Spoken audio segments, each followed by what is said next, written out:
Chapter 18. Genius 1 second. Remember if you want to go? Net provides you with wonderful novels to read. After Luonan flew past a few cabins, he discovered, actually, the situation here was quite similar to the situation in the corridor. Several transmission ports were opened within the cabins. Faint white smoke flowed out in an unending stream, and the concentration was even higher due to the cramped space. Many of the soldiers were fully armed and standing in the smoke. Their expressions did not change. It was obvious that they were very familiar with this situation. Of course, the smoke was definitely not poisonous. Luonan had paid special attention to the effect the smoke had on the soul body due to his previous sense of danger. But judging from the current situation, there was nothing unusual. He suppressed his doubts at the bottom of his heart and focused more on experiencing the feeling of passing through walls. Is this what an out-of-body experience looks like? Luonan used various methods to penetrate through 7 to 8 metal walls in a row before confirming his own state once more. His grandfather's formatting theory was a field of metaphysical knowledge to a large degree. Luonan would read a few books on philosophy, metaphysics, and mystic arts in addition to his usual research. It was not a difficult task for him to accept his current state.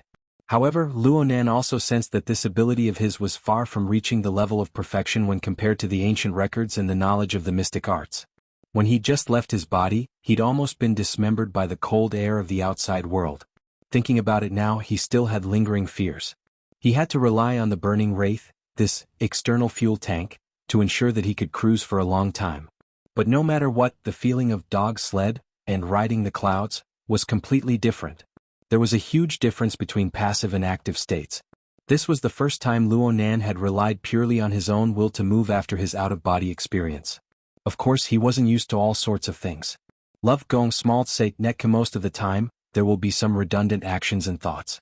More importantly, he had not truly adapted to observing the world in the form of a soul. Luonan had a deep understanding of the nervous system.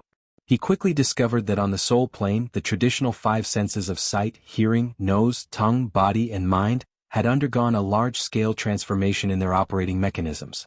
The visual and auditory processes on this plane were actually an inefficient process. Luonan was like a radar in his soul state.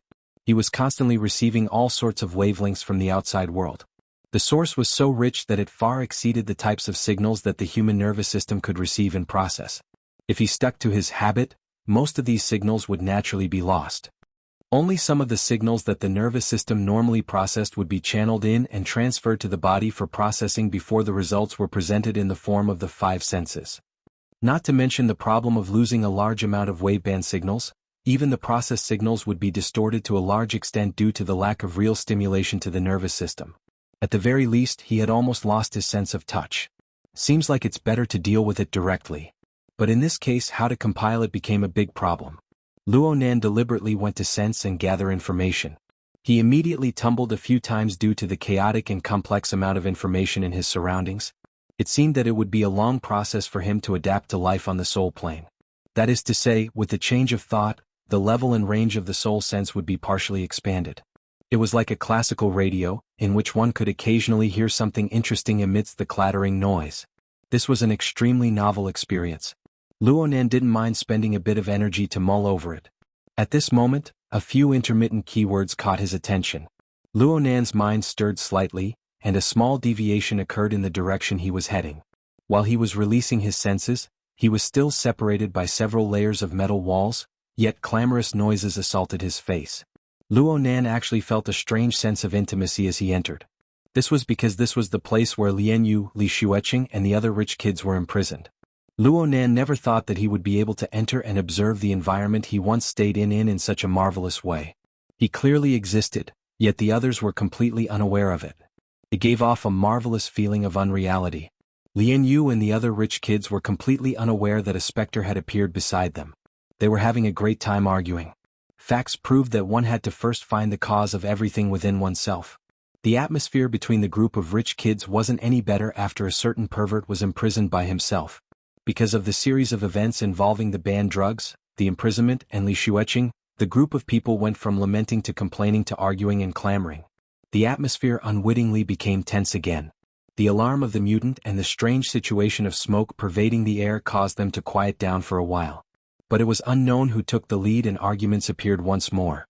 But this time the content of the argument had a bit of meaning. The focal point of their argument was the mutant species. The evidence for the mutant species spreading through the ocean is conclusive. You don't need to talk nonsense, okay? Are your ears stuffed with shit? Why would I deny the spreading through the ocean? I'm just saying that there's a lot of evidence pointing to the appearance of a new source of infection. The source of infection came from your mouth, right? F***CK. The so-called mutant species referred to the large-scale, highly contagious, mutated phenomena that began to appear in the later stages of World War III. It was simply the most destructive and terrifying example of the world's biology. The most popular explanation for its origin was this. In the depths of some oceanic trench in the Pacific Ocean, a door leading to the depths of the Earth's crust had been opened. Or perhaps it was an even more inconceivable place. Therefore, the fatal pollution came from the ocean. It passed through the marine biosphere to invade the freshwater system and the continent's ecosphere. In the short span of a few years, all sorts of plants, fungi, insects, animals, and even a small portion of humans received varying degrees of pollution. Under the catalysis of genetic mutation, they developed into all sorts of vicious and cruel monstrous life forms.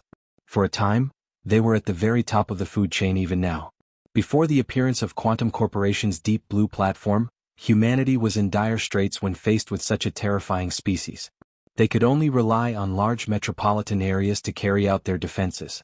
It was truly unbearable to recall. Because it was a matter of life and death, the mutant species was undoubtedly the hottest topic after World War III. Then you explain. What is a dark-side life form? The Mutant Species Encyclopedia was published in the year 2091. I have the complete set. There are 17 major species and over 2,000 types of mutations.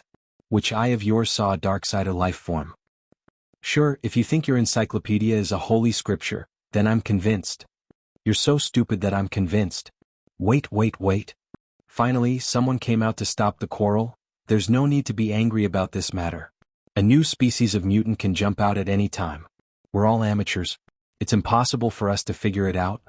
Hey Towsy, your old man is a big financial backer of the field laboratory. Have you ever heard of this thing before?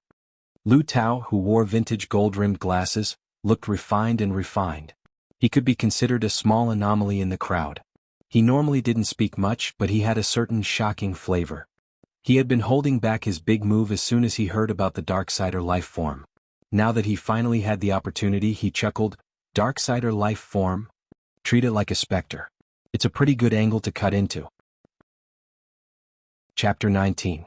Genius 1 second. Remember, if you want to go? We provide you with wonderful novels to read. The cabin was quiet for a moment. Then someone laughed. Specter. Are you talking about ghosts? You can interpret it however you want. In any case, from what I can see, a so-called dark side of life form is a kind of thing that you can't see or touch. It's something that floats around you. Specter is a more suitable description. Atauzi, you're so disgusting. You're so creepy. A pretty vase seized the opportunity to act spoiled. Actually, when Lu Tao mentioned it, the group of people didn't think much of it. But after being tainted by the coquettish voice of the pretty vase, quite a few people had goosebumps. Some people turned their heads to look at the billowing smoke all around them. They really did feel a bit creeped out in their hearts. Lu Tao actually loved this kind of tone the most. He adjusted his glasses and pretended to be calm. That's the truth. Regarding the dark side of life form, it's only been 1 or 2 years since the industry put forth a related concept. Only a few papers have been published. Apart from the various high-end laboratories, the only ones who are more familiar with it are the military. Looking at the response of the warship, it can be seen that they've had many dealings with the dark side of life form. This is a good thing. The group of scoundrels really detested Lu Tao's habit of keeping them in suspense. Some people were already impatient. We can't see or touch them. What the hell is there to research? Don't tell me you're thinking that people are stupid and have too much money to swindle funds. Get lost. Lu Tao laughed and scolded. He finally cut to the chase. Why did I mention the military? It's because the military lists the dark side or life form as a special type of mutant. However, the vast majority of research institutes hold different opinions. They believe that the two are not the same thing. The closest way of saying it is to guess that this thing might be the primal virus that causes the mutation. Ah. It was still the pretty vase from before. But this time she was truly frightened. She wasn't the only one. Everyone's expressions weren't too good. The shadow of the mutant species was always hanging over everyone's head. Even the rich second generation was no exception. The mutant species that had already taken form could still arouse their interest in research and discussion. But if it was the mutant itself that made people wish they were dead, and it was a monster that everyone avoided like the plague. Lu Tao spread his hands. Can you guys not scare yourselves? What I said was just one of the most ridiculous guesses. This thing has almost no resemblance to a virus. In comparison, even the so-called dark matter life form is more reliable than it. The beautiful vase slapped him coquettishly and automatically entered the flirting mode. Everyone around them was cursing. Lu Tao felt that he had been wronged. He simply didn't try to be mysterious and directly gave a simple introduction. In short, these Darksider life forms are like specters. They truly exist, but they can't be seen or touched. According to the nature determined in the laboratory, it can be determined that it almost never comes into contact with common particles, does not react with electromagnetic waves, and does not actively emit radiation. This also meant that in most natural environments, it was impossible to directly observe them using any conventional means. Well, under normal circumstances, they won't interact with anything in this world. Someone laughed. If it doesn't work, what's the threat? The people on the ship are all nervous. Are they trying to scare us? I mean, under normal circumstances. Have you ever thought about why these things are called living things? This is because under certain circumstances, these things have the ability to interfere with the material plane. Moreover, they have a certain purpose. What purpose? There are thousands and thousands of variations. But according to statistics, nearly 40% of the cases where interference occurs are interference. Stimulation of the creature's emotions, causing people to lose concentration, be irritated, easily angered, sensitive, and so on. Luo Nan, who was listening to the side, was finally stirred. He sized up the burning wraith once more. This fellow was still in a dead dog state right now, but everything that had happened before had perfectly verified Lu Tao's description. The Darksider life form is extremely dangerous. Remember, the parts that we can't observe are meaningless to us because they don't interact with us at all. But as long as we are able to discover them, they are certainly threatening. This is because they are attempting to influence and disturb our plane. How do they disturb? It's very simple. There's an old saying, know thyself and know thy enemy. Under normal circumstances, the Darksider life form doesn't interact with us. But once they have an intention, they must first understand us, make contact with us, and collect our information. This is like an active radar. Normally, if the radar isn't turned on, no one would be able to discover its existence. But if they search with a certain purpose, they will certainly emit a beam and expose their position. Luo Nan, who was observing the burning wraith, was suddenly startled. His attention became unprecedentedly focused. Of course, the Darksider life form is 10,000 times more hidden than a radar. They don't even need to emit a detection beam or anything. They just need to absorb the various wave bands in the air. Then they can analyze and process them in a way that we are unable to understand. And this is also the only opportunity we have to detect them. Lu Tao was high from talking. His arm pointed at the surrounding mist. Do you see this shadow mist? This mist releases a type of special particle. They are extremely sensitive to the various wave bands in the air.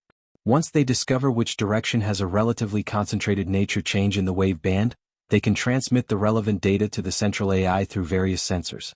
They can conduct analysis and determine the probability of the Darksider life form appearing. Lian Yu, who hadn't spoken all this time, also became interested. Her specialty just so happened to be communications. Tausto, you know quite a bit about this. Lu Tao was waiting for these words. He immediately pretended to be calm. This sort of shadow mist combat technique was developed by a laboratory in the wilderness that my family funded. At this time, there was naturally no lack of people supporting him. F***ck Taust, you've hidden yourself quite deeply. You guys have earned quite a bit from this technology. Not bad. Not bad. Lu Tao was beaming with laughter. He felt extremely refreshed in his heart. But Luo Nan, who was floating beside him, had a different kind of mood at this time. He looked at the surrounding mist and was actually a bit stupefied for a time. Lian Yu, who hadn't spoken much, asked at this time, it's so hard to even discover the Darksider life form. How do we deal with it? Right now there's only the burner. In fact, the discovery of the Darksider life form happened after Quantum Corporation introduced the burner and the Deep Blue platform. It can be seen from actual combat that the burner has a relatively high sensitivity towards the Darksider life form. Only the burner can control the Deep Blue walkers. Only by establishing the archetype format and igniting the format of fire can they cause direct damage to the Darksider life form. Then, Lian Yu still wanted to ask, but she didn't expect a long beep to open the cabin's outer door. The sliding metal door was still moving when a strong and vigorous figure leaped in from the mist. A thick firearm was set up and tiny red dots of light danced chaotically throughout the room. They streaked across the faces of the rich kids who were at a loss as to what to do. "Get down. All of you get down." A fierce and unyielding voice penetrated into their eardrums through the amplification of the loudspeaker. "Everyone crawl forward in order. Immediately go outside. There will be people outside to receive you." The person who had thrown himself into the room was certainly a rather brave and capable character. But after staying in the army for a long time, it was inevitable that he would overlook the fact that this group of rich kids before his eyes really weren't battle-hardened warriors. They were already completely scared silly when faced with this sudden situation. It was unknown who it was that cleared his throat after a mere half a second, but a sharp cry filled the entire cabin. Being spurred on by the cry, the restlessness of fear engulfed the hearts of everyone like a storm. Chapter 20. Genius 1 second. Remember if you want to go? Showa.net provides you with wonderful novels to read. Luonan had to say that he was grateful to this fierce warrior who charged in first. Love go, small say, Neku. His opponent's misjudgment gave him a chance to react. Luonan made a decision the instant the shriek rang out. His telepathic thoughts pierced through the heavily chained crow to stimulate the burning wraith. He forcefully pierced the burning wraith awake from its dead dog state and left it in place. The main body of his soul followed the same path he came from and rolled back. Luonan's judgment was based on the worst possible situation. He didn't hold any hope of getting lucky. As it turned out, it couldn't have been more timely. The military's reaction was lightning fast. Once they discovered the true nature of the screaming second-generation rich kids, they didn't expect to cooperate at all and immediately took action. Inside the room, the fierce warrior, who was the first to rush in, raised the thick gun in his hand. Amidst the roar, a dazzling electric light shot out. This was more effective than any order. Although the screams were even more ear-piercing, the group of second-generation rich kids immediately prostrated themselves on the ground. Other than the fierce warrior, no one else was left standing in the room. Everyone scrambled to the gate that had just been opened, rolling and crawling over. The fierce warrior finally took control of the situation. He raised his head, which was wearing a fully enclosed helmet, and aimed the translucent panel at the empty upper part of the cabin. In a normal person's field of vision, there was nothing but churning smoke and smoke. However, Fierce Warrior obviously didn't think so. His right hand swiped over the switch button of the gun and changed the empty bullet mode to single-shot mode. The muzzle made a muffled sound. In the next moment, a large cloud of fire rose in the half-closed cabin, almost covering the entire upper half of the cabin, like a violent and reckless miniature flame bomb. Right now, Luonan was already 2 cabins away. The straight-line distance was over a dozen meters. But since the chains were still fused with the burning wraith, it was very hard to pull them away.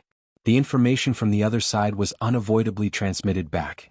Luonan's mind trembled the instant the fiery cloud soared. A substantial impact traveled along the chains. Even though Zhang Xian was just an ethereal soul, it felt as though he had been punched in the chest, leaving him in a terrible state. Luonan was certain that the true destructive power of this shot was absolutely not the seemingly violent flames. This was because Luonan did not feel the transmission of heat at this moment. Instead, it was an attack power that directly reached the soul plane. If he was already like this, then there was no need to mention the burning wraith that was still staying in the cabin. It had just woken up from the dead dog state, and was still somewhat muddle-headed. The red cloud exploded overhead, crossing the boundary between reality and illusion, and acting on its body. In an instant, the burning wraith's body unexpectedly shrunk by a circle from the explosion. It clearly suffered damage. This sort of flame bullet-like ammunition was clearly made to deal with the dark side of life form. Its effects were immediate. However, it wasn't easy to reload the ammunition. After one shot, the fierce warrior retreated and reloaded at the same time. He couldn't complete it in a short time. However, it would be too naive to think that there was a chance just because of that. One person's skills were limited, but he couldn't fight against the other side's numbers. After the first flame bullet was fired, there was a succession of bullet trajectories that cut in from outside the cabin. At least 5 of the same type of ammunition shot into the cabin and exploded. For a time, the cloud of fire churned and the temperature of the entire cabin rose by at least 20 degrees.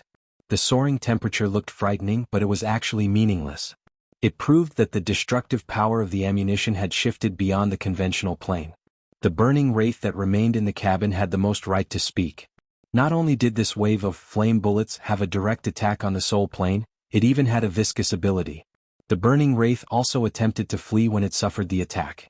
But it was as if a bucket of glue had been poured into the surrounding void, making it difficult for the burning wraith to move. Perhaps it was some sort of incorporeal and powerful magnetic field? Luo Nan continued to ponder as he retreated. Right now he could see that the military had clearly formed a set of effective methods to deal with the Darksider life form. If he had stayed behind just now, it was truly unknown what would have happened to him. Luo Nan's route of retreat and method had been carefully considered. From Lu Tao's introduction, he roughly understood that the shadow mist capture of the Darksider life form wasn't really a matter of seeing it.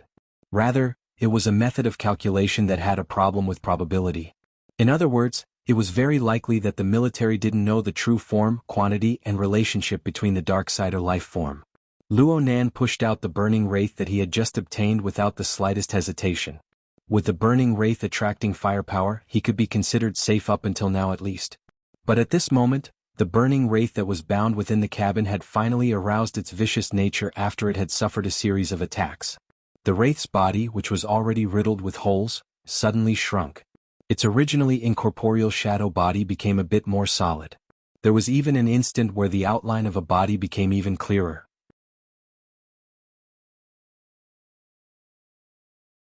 The heavily chained crow that was still locked together with the burning wraith transmitted concrete information. But Luo Nan wasn't able to discern what it was for a time. He just felt that it was some sort of vicious beast. This incorporeal vicious beast faced the sky and roared in the next moment. Psychic waves that were nearly tangible filled the cabin in an instant. They penetrated through the metal walls and rapidly spread. From the moment the gunshot rang out, the burning cloud of fire above their heads simply scared the rich kids to the point of pissing their pants.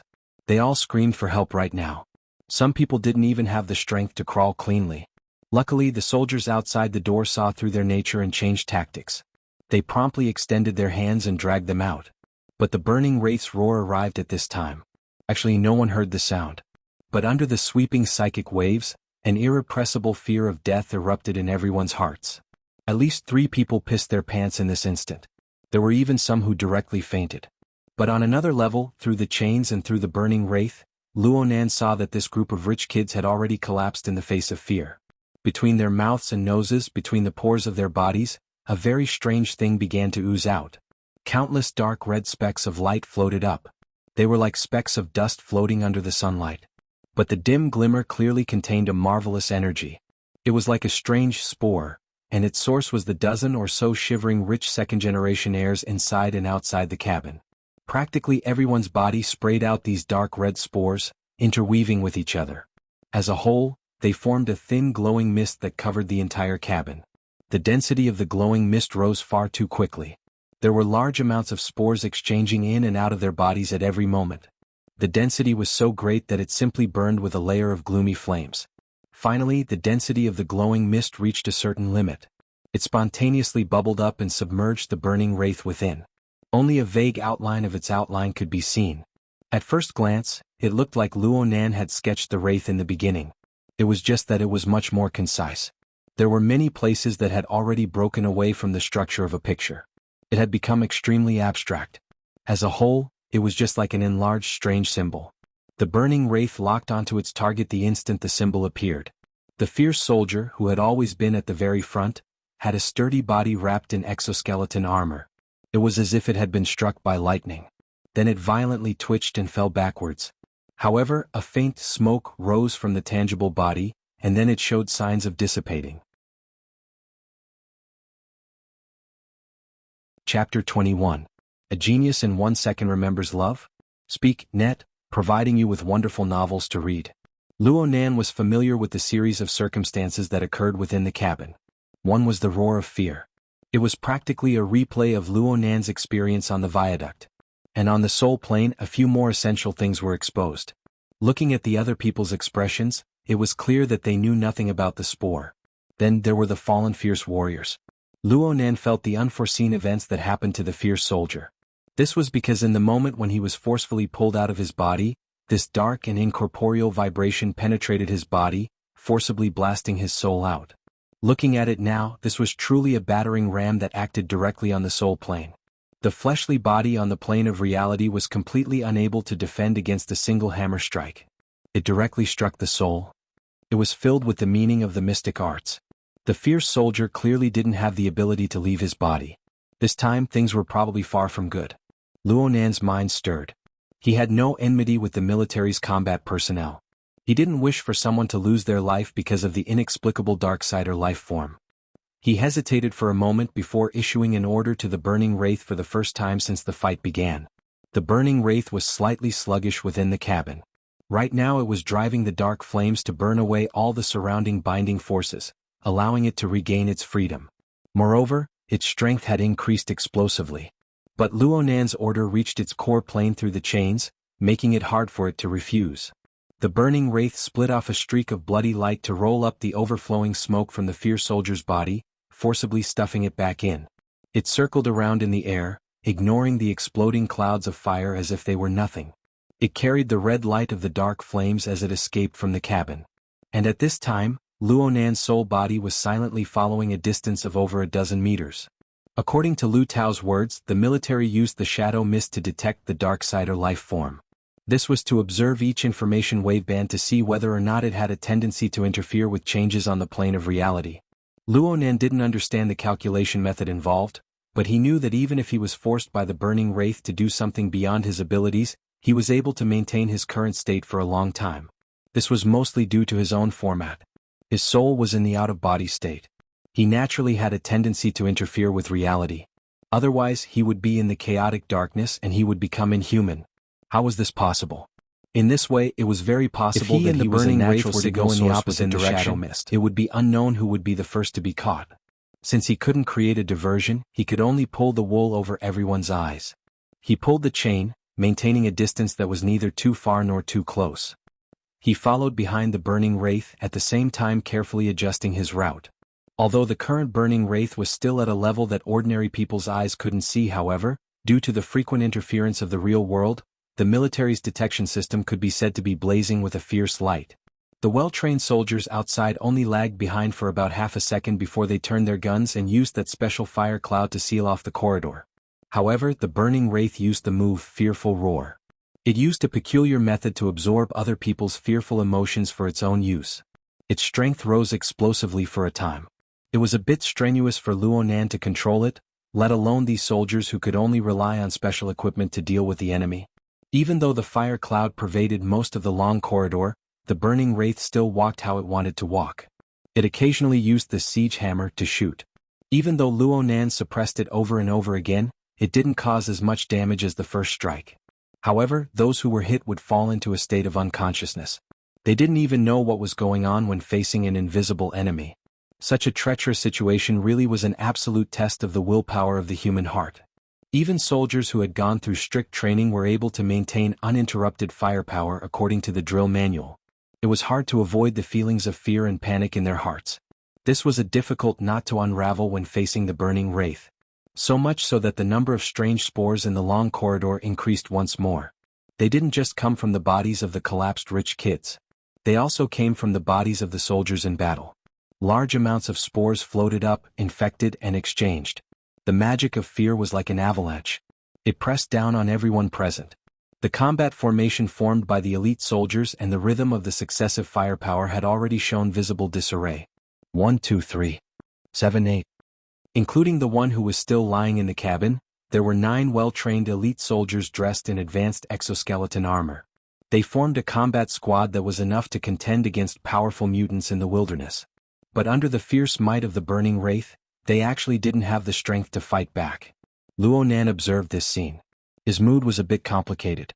Just this morning, he was still a suspect who had been forcibly detained by the police. He could only obediently act like a grandson when faced with violence.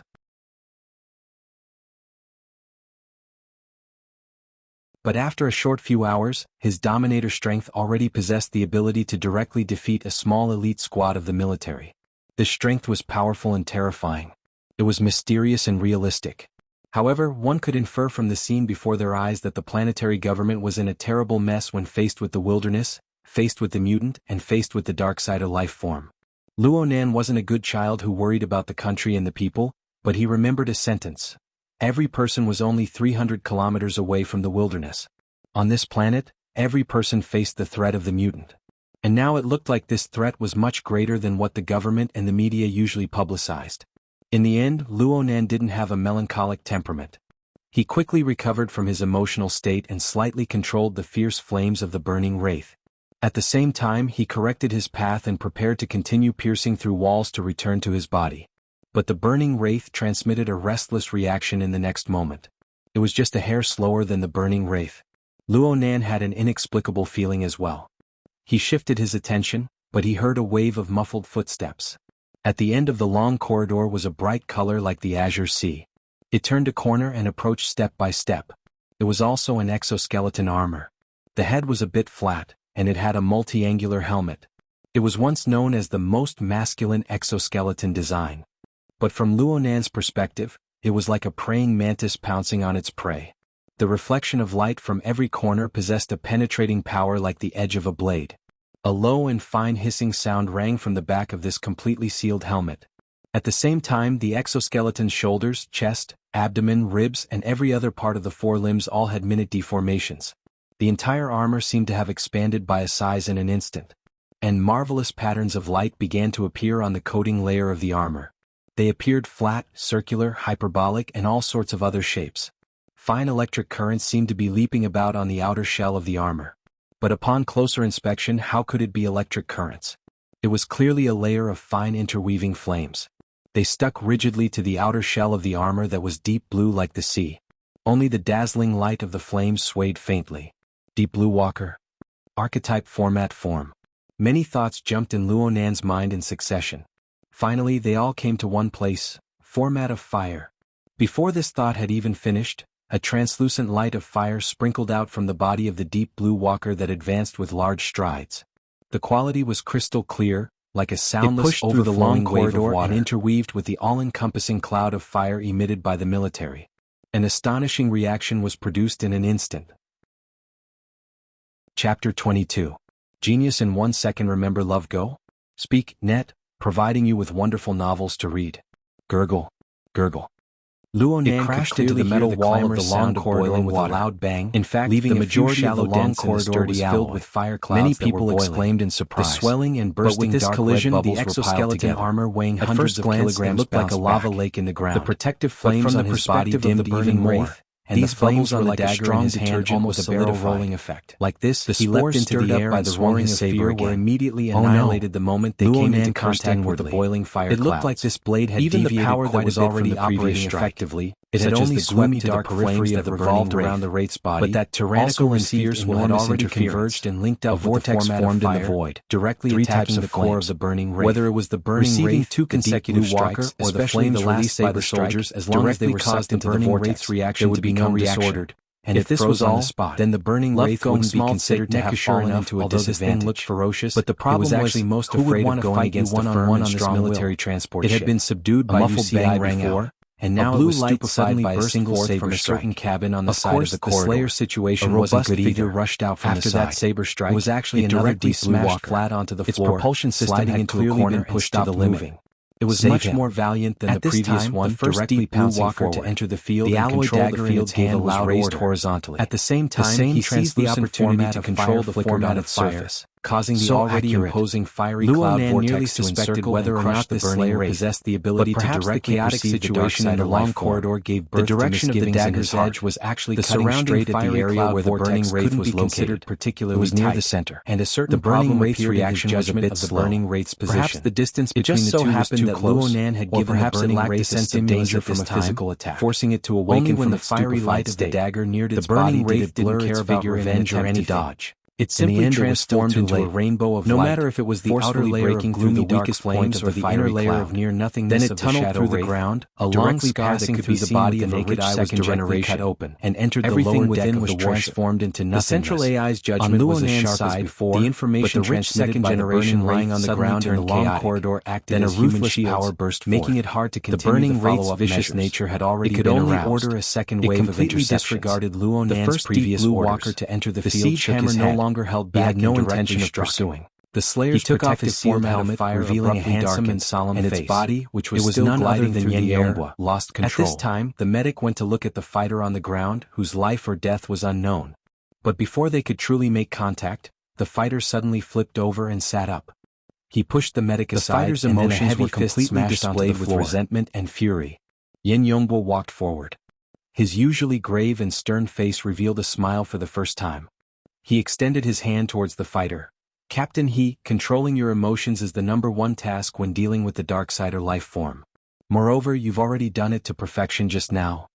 I know very well how I've done things. The fighter simply didn't pay attention to Yen Yongbwa's good intentions. Its voice was low and cold. Then it used the assistance system to stand up and recalibrated its armor.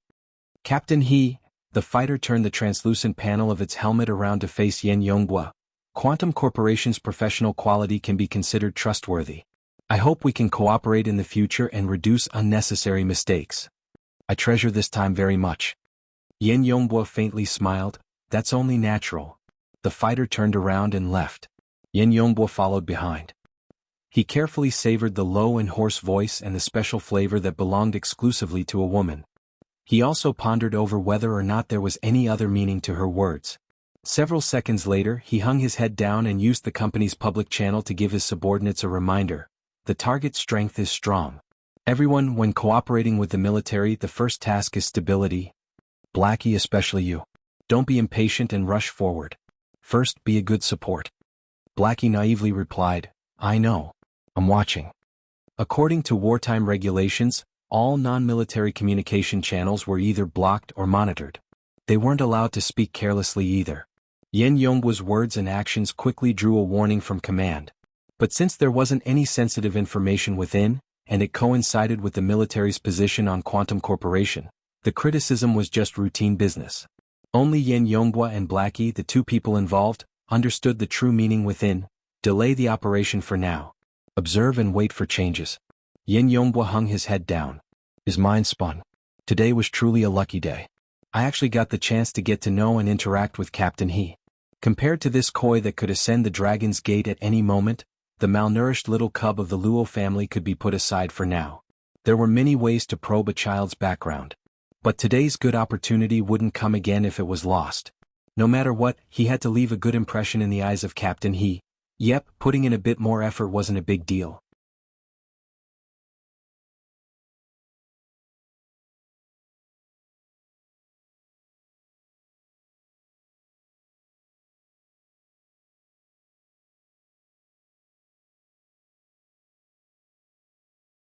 Chapter 23. Genius 1 second. Remember if you want to go? Showa.net provides you with wonderful novels to read. Yen Yongbwa had indeed fulfilled his promise. In the following period of time, he followed Captain He and the military's small team of burners. They rushed to every deck and corner of the transport ship in pursuit of the Darksider life form. This pursuit continued for around half an hour. The Darksider life form even charged out of the ship's hull in the end in an attempt to escape. But in the end, the 5 Deep Blue Walkers joined forces to surround and kill him. Captain He even obtained the opportunity to strike a fatal blow for revenge. The chaos on the warship finally subsided. However, Luo Nan's soul body had already quietly returned to the confinement room while this chaos was still flourishing. The heavy metal door isolated the clamor of the outside world. In the confinement room, the main body was still sitting. The tip of the pen was still on the paper. His eyes were half closed as if he was in a trance. Luo Nan had never observed himself from this angle before. He just felt that it was peerlessly bizarre for a time. He felt that it was like a lifetime had passed. But right now the burning wraith was already powerless to supply energy to Luo Nan. The chill within his soul had accumulated within his body. It was extremely uncomfortable. Luo Nan didn't waste any time. His soul directly returned to his body. The embarrassing scene of passing through his body that he was most worried about did not happen. When his soul was close to his body, the boundary between reality and illusion appeared in a trance, manifesting into his visualization diagram, a tetrahedron with its inscribed circumscribed sphere. The inner sphere wrapped around the 5 viscera and 6 bowels, and the tetrahedron divided the inner and outer boundaries. When the soul came into contact with the outer sphere, it turned into a faint light and entered the head of the body. Some kind of restrictive feeling pressed down on him, but correspondingly, it felt like he was wearing a thick armor. and he felt inexplicably at ease. This feeling lasted for less than half a minute before disappearing. The legendary out-of-body experience also came to an end for the time being. Love go, small say, neck Luonan's body began to move. He pinched the shaft of his pen and slightly swayed his neck. He adapted once more to the state where his body and soul were one. Judging from the current situation, the skeleton was indeed the carrier and armor of the soul. At the very least, it was inevitable that the skeleton was a power plant. As for the astral projection, it was just like traveling. Without sufficient capital, it was better to be cautious.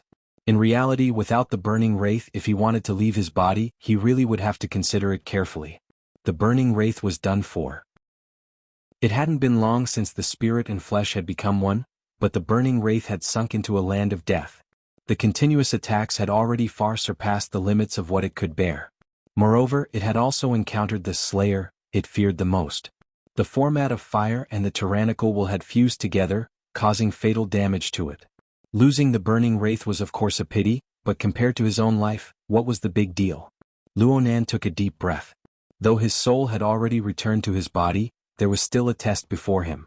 At a level that ordinary people couldn't see, the heavily chained crow was gradually retracting, like a snake that had retreated into a deep hole to hibernate. So far, he hadn't attracted anyone's attention. But Luonan couldn't afford to be careless in the slightest before he could completely retrieve it. Retrieving the heavily chained crow took a total of around 10 seconds. But from Luonan's perspective, it felt like 10 years had passed. Luonan faintly felt that there were some subtle changes on top of the heavily chained crow, but he didn't have the mood to think too much about it. He maintained his drawing posture all the way until the chains were completely retracted, returning to nirvana along with the visualization diagram. Occasionally he would draw a few lines that even he himself couldn't make heads or tails of. He silently waited. He really didn't know whether or not the deep blue walker would break through the door in the next second and press the muzzle of a gun against his head. Nothing happened 5 minutes later. Luonan was finally able to let out a long sigh of relief. He looked at the notebook once more. The perfectly fine sketch of the prison building had already been destroyed by his subconscious scribbling. This was fine as well. Luonan closed the notebook, raised his head and closed his eyes. He leaned against the back of the chair, wanting to empty his mind and truly relax for a moment. But who knew that a prompt would ring out in the next second? The metal door slid open amidst the crackling sound of electricity. Luonan suddenly opened his eyes. His body nearly sprung up, but in the end he still slowly relaxed after a moment of stiffness. He sat up, pretending to be at a loss as he looked toward the door. As for whether or not he was pretending, only the heavens knew. Luonan let out a breath of relief when he saw the person at the door. It wasn't a deep blue walker. It wasn't any fully armed combat personnel either. It was the captain who had brought him here before. "You, come with me." The captain's tone was quite calm as he indicated for Luonan to follow him. Luonan didn't think too much about it. He got up and followed. He boarded the transport device with the captain and entered the internal communications line. Luonan maintained his silence within the completely sealed transport device. He had always had an introverted temperament of few words. It was fine for him to sit like this for an entire day if others didn't take the initiative to talk. In the end, the captain had to give some instructions. The police have already boarded the ship. The investigation will begin immediately. You're a minor. There are many rules. Go see a lawyer right now and make some preparations. Lawyer? Luonan was a bit baffled. You guys hired him? It has nothing to do with our military. The captain gave a simple response. The transport device arrived at another area of the warship at this time. Some arrangements had already been made here. Luonan took a cursory glance and saw that there was an interrogation room, a waiting room, an analysis room and so on. There were also all sorts of sampling and analysis equipment. There were so many of them that they appeared to be quite well organized. Most of the people operating in this area didn't wear the most common gray military uniform of the Air Force. Instead, they wore the black uniforms of the Xia City Police. The captain didn't stop. He led Luonan to a room in the corner of the area. He knocked on the door and pushed it open, indicating for Luonan to enter. The room was a bit noisy. A woman wearing a business suit leaned against the edge of the table. Her head was lowered as she fiddled with the flexible screen in her hands. The AR effects of the flexible screen were clearly turned on to the max. The silhouette of a beast floated onto the screen, leaping and running. The light and shadow effects were quite gorgeous. The sound effects were quite astonishing as well. At least the howl of the beast sounded quite horrifying. Luonan actually recognized it. This was the worldwide popular 10 Days in the Wilderness. It was a phenomenal mobile game. Hold on. This level is quite difficult. The professional woman didn't even raise her head. She casually greeted him and used her finger to poke on the flexible screen. This absurd scene made the eyes of the captain who brought Luonan in twitch. Luonan didn't care. He nodded to the captain and went straight inside. The difficulty of 10 Days in the Wilderness was extremely high. It only took a few steps for the game character to be buried within the enormous maw of the mutant. The professional woman sighed and raised her head. A smile blossomed on her delicate and beautiful face. Hello. Luonan, right? I'm the lawyer entrusted by young master Xia Zhang Yingying. Oh, Xia Junping. Luonan wasn't the least bit shocked by this answer. Or perhaps it could be said that he had been waiting for this result all this time. Right now it looked like that good-for-nothing fellow hadn't disappointed him in the end.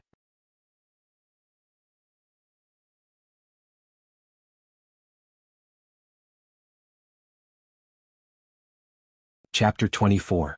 Genius 1 second. Remember if you want to go? Show.net provides you with wonderful novels to read. Zhang Yingying snapped her fingers. It's good that you understand. Love go, small, say, neku. Such a frivolous and casual attitude was far from Luonan's impression of a lawyer. Luonan felt that compared to Xie Junping sending a lawyer to help, Xie Junping sending a lawyer over was truly shocking. Next, Zhang Yingying's explanation of this matter allowed Luonan to confirm this point. You were there when the accident happened in the R&D district.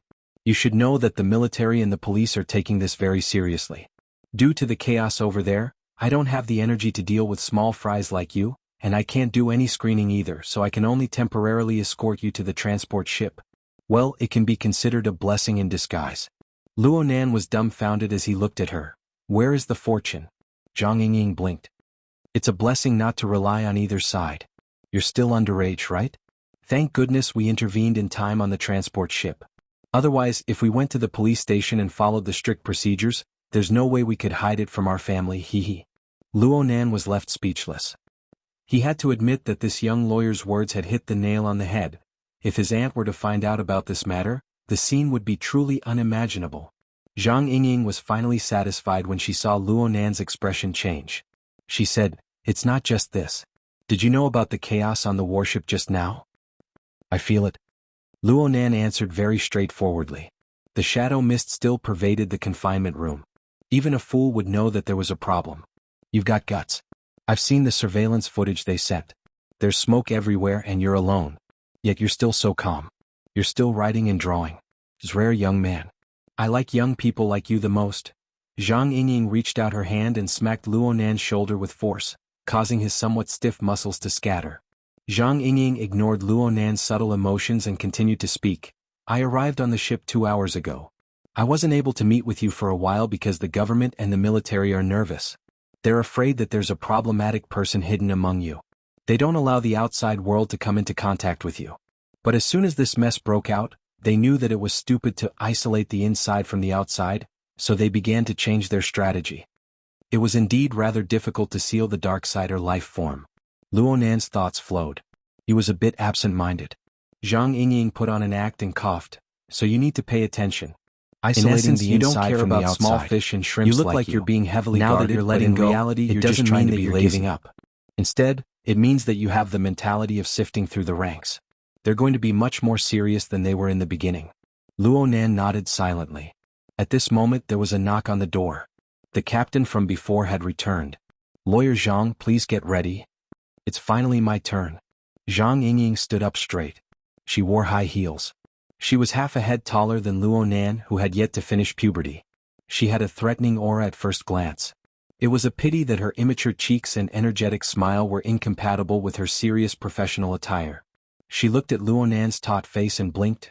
Are you nervous? Do you usually watch movies? Luonan almost couldn't keep up with her train of thought. He only answered a second later, occasionally. In the movies, what do the villains say when they face the police? Please talk to my lawyer? Bingo. Zhang Yingying slapped Luonan's shoulder with force once more. She took the lead and walked out. Luonan stared at the slender figure of the female lawyer. One conclusion was already clear. No matter what her true goal was, this lawyer Zhang was not someone that Xie Junping could control. What are you standing there for? Let's go. Let's get this over with. Zhang Yingying urged Luonan from the front. Luonan laughed and followed her out. The stream of people in the temporarily opened interrogation area seemed to have increased a bit during the time they were talking. Xie Junping had hired a lawyer for Luonan. Naturally, the rich kids as well as the other prisoners wouldn't fight alone. According to Zhang Yingying, the private lawyers of the rich kids had already consciously formed a temporary team to negotiate with the police. Strictly speaking, Zhang Yingying was also a member of this temporary team. It was just that she had never taken it seriously before. The military personnel automatically withdrew upon entering the interrogation area. The police took over and conducted all sorts of sample tests. Luonan didn't say a word from beginning to end. He did whatever he was told to do. He was extremely cooperative. The calculations of the government and the military were roughly the same as Zhang Yingying's judgment. Therefore, the police's attitude was extremely serious as the executors. Therefore, Zhang Yingying's grand words of, "getting this over with," were just words. All sorts of inspections, all sorts of interrogations, all sorts of procedures had to be completed.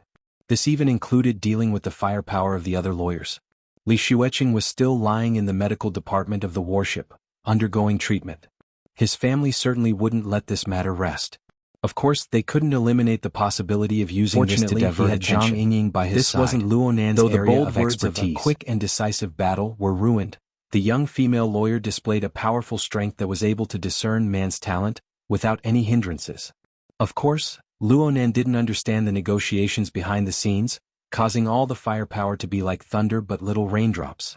They were silently annihilated. From Luonan's perspective, the entire interrogation process was nothing more than repeating the events from when he left his home in the morning to when he was arrested 7 or 8 times. Then, he cleared the stage. Oh my, what a waste of time. Zhang Yingying walked out of the interrogation room with large strides. She ignored the expressions of the surrounding police officers and let out a long sigh. She casually lifted the sapphire blue scarf around her neck a bit, revealing half of her snow-white chest. Right now, a full 10 hours had passed since their entrance. The marathon schedule really was exhausting. Fortunately, Luonan had ordered 2 large nutritious meals in between to replenish his energy. He could be considered to have made it through the most difficult period. Zhang Yingying clapped her hands. Okay, the matter has been resolved perfectly. The police will only leave behind a file for future inquiries. The main focus is still on the matter with the R&D district. As for the so-called personal injury here, relax. There won't be any repercussions. The world of the rich. Luonan was like a normal nationalistic youth. He snorted coldly in his heart. Then I can leave now? Not yet. It's impossible for a warship to land for you alone. A landing craft also costs money. So you still need to wait for those people to finish their interrogation before you can leave. It seems like yeah, you're the first. So you still have to wait. Luonan sighed soundlessly. At this time, his heart inexplicably sensed something. He turned his head and saw a transport vehicle dragging a few disassembled exoskeleton armors pass by not too far away. A swift and fierce man with a dark complexion and a buzz cut was on top of the vehicle. His gaze fell upon Luonan's face. He didn't conceal his coldness at all. It was the same even when Luonan met his gaze.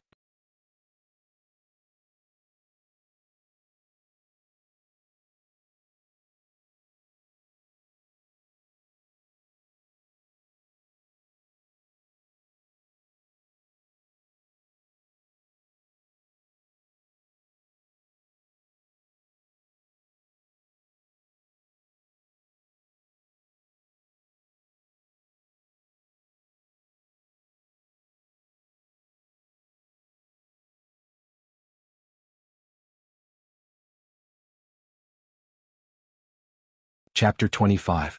A genius in 1 second remembers love? Speak, net, providing you with wonderful novels to read. Weirdo. Luonan moved his gaze away and swept over the exoskeleton armor on the vehicle. There were no obvious markings, but the special blue paint already made clear the answer. Deep blue walkers? Moreover, they were the non-military kind. 90% of the world's deep blue walkers were in the military. This was without a doubt. But as the developer of the Deep Blue platform, Quantum Corporation possessed a few of these so-called experimental models. This was a matter of course. It was just that Quantum Corporation's Deep Blue walkers were not allowed to be equipped with weapons of mass destruction. They had fewer modules and their physiques appeared quite skinny. They were also equipped with a few auxiliary equipment, such as flow deflector fins. These small details could be hidden from others, but they could not be hidden from Luo Nan. He was even able to find the one that he had once crossed paths, among these exoskeleton armors that looked completely identical. The second from the left was the field controller. He was the first to engage in combat with the burning wraith, and he played an extremely crucial role in the final encirclement. Luo Nan's eyes slightly narrowed. The system layout and parameters of the Deep Blue Walkers were undoubtedly highly classified. Only bits and pieces could be pieced together from many channels. Perhaps not many people had seen the Deep Blue Walkers in their current state. They had just been unloaded. They had yet to be boxed up. Luo Nan clutched his own notebook. He wanted to immediately pick up a pen and completely draw down all the details of this piece of equipment. But at this time, the swift and fierce dark-faced man on the vehicle cast an even colder gaze over. Then he performed an operation. An invisible membrane flipped over from the vehicle, covering and sealing all of the armor. Luo Nan was a bit startled. Then he shrugged his shoulders. Are the people of Quantum Corporation all this petty? He seems to be from Quantum Corporation. You're familiar with him? Zhang Yingying suddenly asked. Luo Nan answered honestly, I don't know him. Then what are you staring blankly for? Let's go. Zhang Yingying urged him from the side, pulling him back to the previous room. She let out a long sigh after entering his wristband. She turned around and leaned against the edge of the office network functions were unblocked. She stretched her waist. What's with dealing with dozens of bureaucrats and litigators is really annoying. He found that most of them were from his cousin towards this female litigator. Starting from the morning, there were 25 of them not knowing what to do. Then, from 7 p.m. onwards, my aunt also had 3 records. You did well just now, so I'll give you a gift. Luo Nan just felt his scalp go numb. Don't be dissatisfied. He was unable to think of anything else. The entire starship has only temporarily lifted the restriction. Naturally, he was looking for his usual accomplice, Miss Emoya. Otherwise, how can we play the game? Nan. Emoya's voice was filled with uncertainty. Sister, what's the matter? What's the matter? What have you been doing all day? He didn't pick up my calls. I couldn't find him at school and I couldn't find him at home. I was ready to call the police. Did you know that? Moya's high-pitched rock and roll voice was like a sandstorm, covering the sky and the sun. It was also like the explosion of a nuclear bomb, burning with rage. Why didn't you go to class? Why didn't he take the club exam? You tricked me yesterday, didn't you? Luo Nan, you've grown up. You're just outside by yourself and you're already having fun? Luo Nan was instantly showered with a torrent of abuse. The intense penetrative sound broke through the sound reception effect of his wristband and reverberated throughout the entire room. Zhang Yingying whistled and looked up at the ceiling with an innocent expression of, I don't know anything. Luo Nan didn't care about the awkwardness. He walked away a bit and reported the current situation to his cousin. Today's matter, as long as the burning wraith and the other elements were excluded, it was completely his bad luck. There was nothing to hide. After Emoya vented her accumulated uneasiness and anger, she was still able to listen to his explanation. However, she didn't feel the slightest bit of sympathy for Luo Nan's misfortune. Sticking together with that trash Xie Junping serves you right for being unlucky. If you don't learn your lesson, you'll suffer in the future. The Mystic Arts Research Society is more or less like this. It's fine if you can't go. Ha! Luo Nan suddenly came to a realization. He had undoubtedly missed the Mystic Arts Research Society's entrance interview today. But how did his cousin know? Looking at the caller ID, Emoya was quite restrained in the morning. She only called 2 times, but starting from 4:30 in the afternoon when the club activities began, she called once every 10 minutes on average. Clearly, she only reacted after knowing that he missed the exam. Emoya clenched her teeth and sneered, I know you're stupid. You thought of an acquaintance over there so you asked them for help. The problem right now is that you directly missed the exam and stood them up. You're stepping on my face and rubbing it on the ground. Also, you didn't pick up my mother's phone call. It was me who risked my life to say that you needed to do an experiment for the club exam. You better make up this lie for me. Otherwise you're dead. No one can save you from the heavens or the earth. Luo Nan's heart warmed. He knew that his sister had certainly done quite a bit of work in private. Directly missing the exam this time would indeed make things very awkward. He blurted out, then I'll treat you to a meal tomorrow as an apology. Emoya sneered, you don't have to treat me. But let me tell you something. Stay away from that circle. That group of bastards have a lifetime of squandering wealth as a foundation. But you don't have anything. I don't want to use the family property I'll inherit in the future to help an idiot like you. The final conversation between the sister and brother had nothing to do with familial love. But Luo Nan had long since become accustomed to his cousin's way of speaking. He didn't mind it. He also learned that Emoya was guarding his apartment in Blue Bay Community right now. Naturally, he thanked her profusely. Emoya completely disdained this. She said in a loud voice, "I'm going to the show." Then she hung up the phone. Emoya had formed a band with other people since her university days. She already had a bit of fame in the Xia City area and was currently on the rise. She was busiest every night, but today she was guarding the apartment for Luo Nan's sake, waiting for news.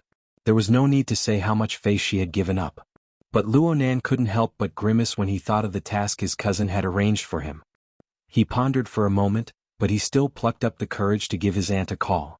He didn't dare to mention today's matter. He just used Emoya's lie to fabricate a reason that the interview needed to test his experimental abilities. As for the exam results, he could only say vaguely that the results would come out tomorrow. He had to deal with it first. It wasn't good for him to turn on a video call. He couldn't tell if his aunt believed him or not from the phone. He just felt that his aunt was quite easy to talk to tonight. She even let him rest early. He had inexplicably passed the test. Perhaps his aunt felt that there was some misunderstanding because he was hesitating about the exam results? That would be for the best.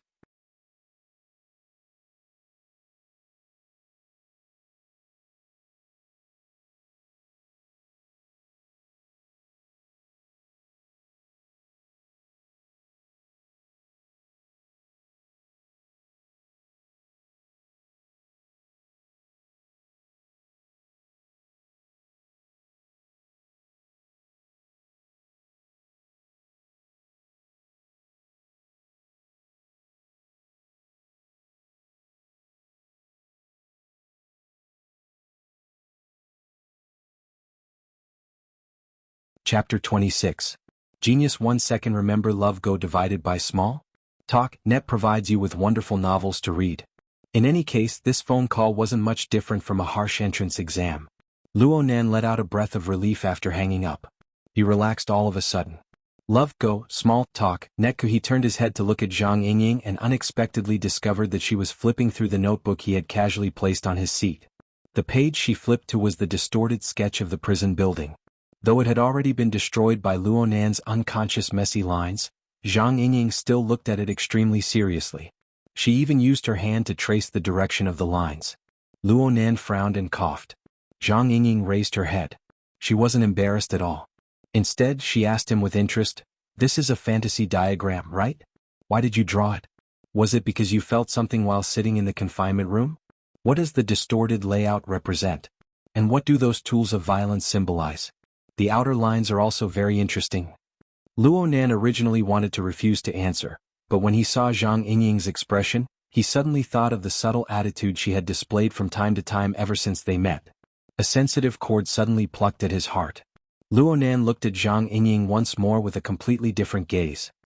He swept his gaze up and down with a few more probing thoughts. "Hey, is this hard to say?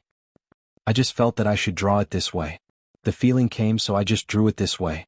Luo Nan was simply spouting nonsense, but Zhang Yingying was actually very satisfied with this sort of answer. "Feeling it? This is very good." Luo Nan grew more and more curious towards Zhang Yingying, but he didn't want his notebook to remain in her hands for too long.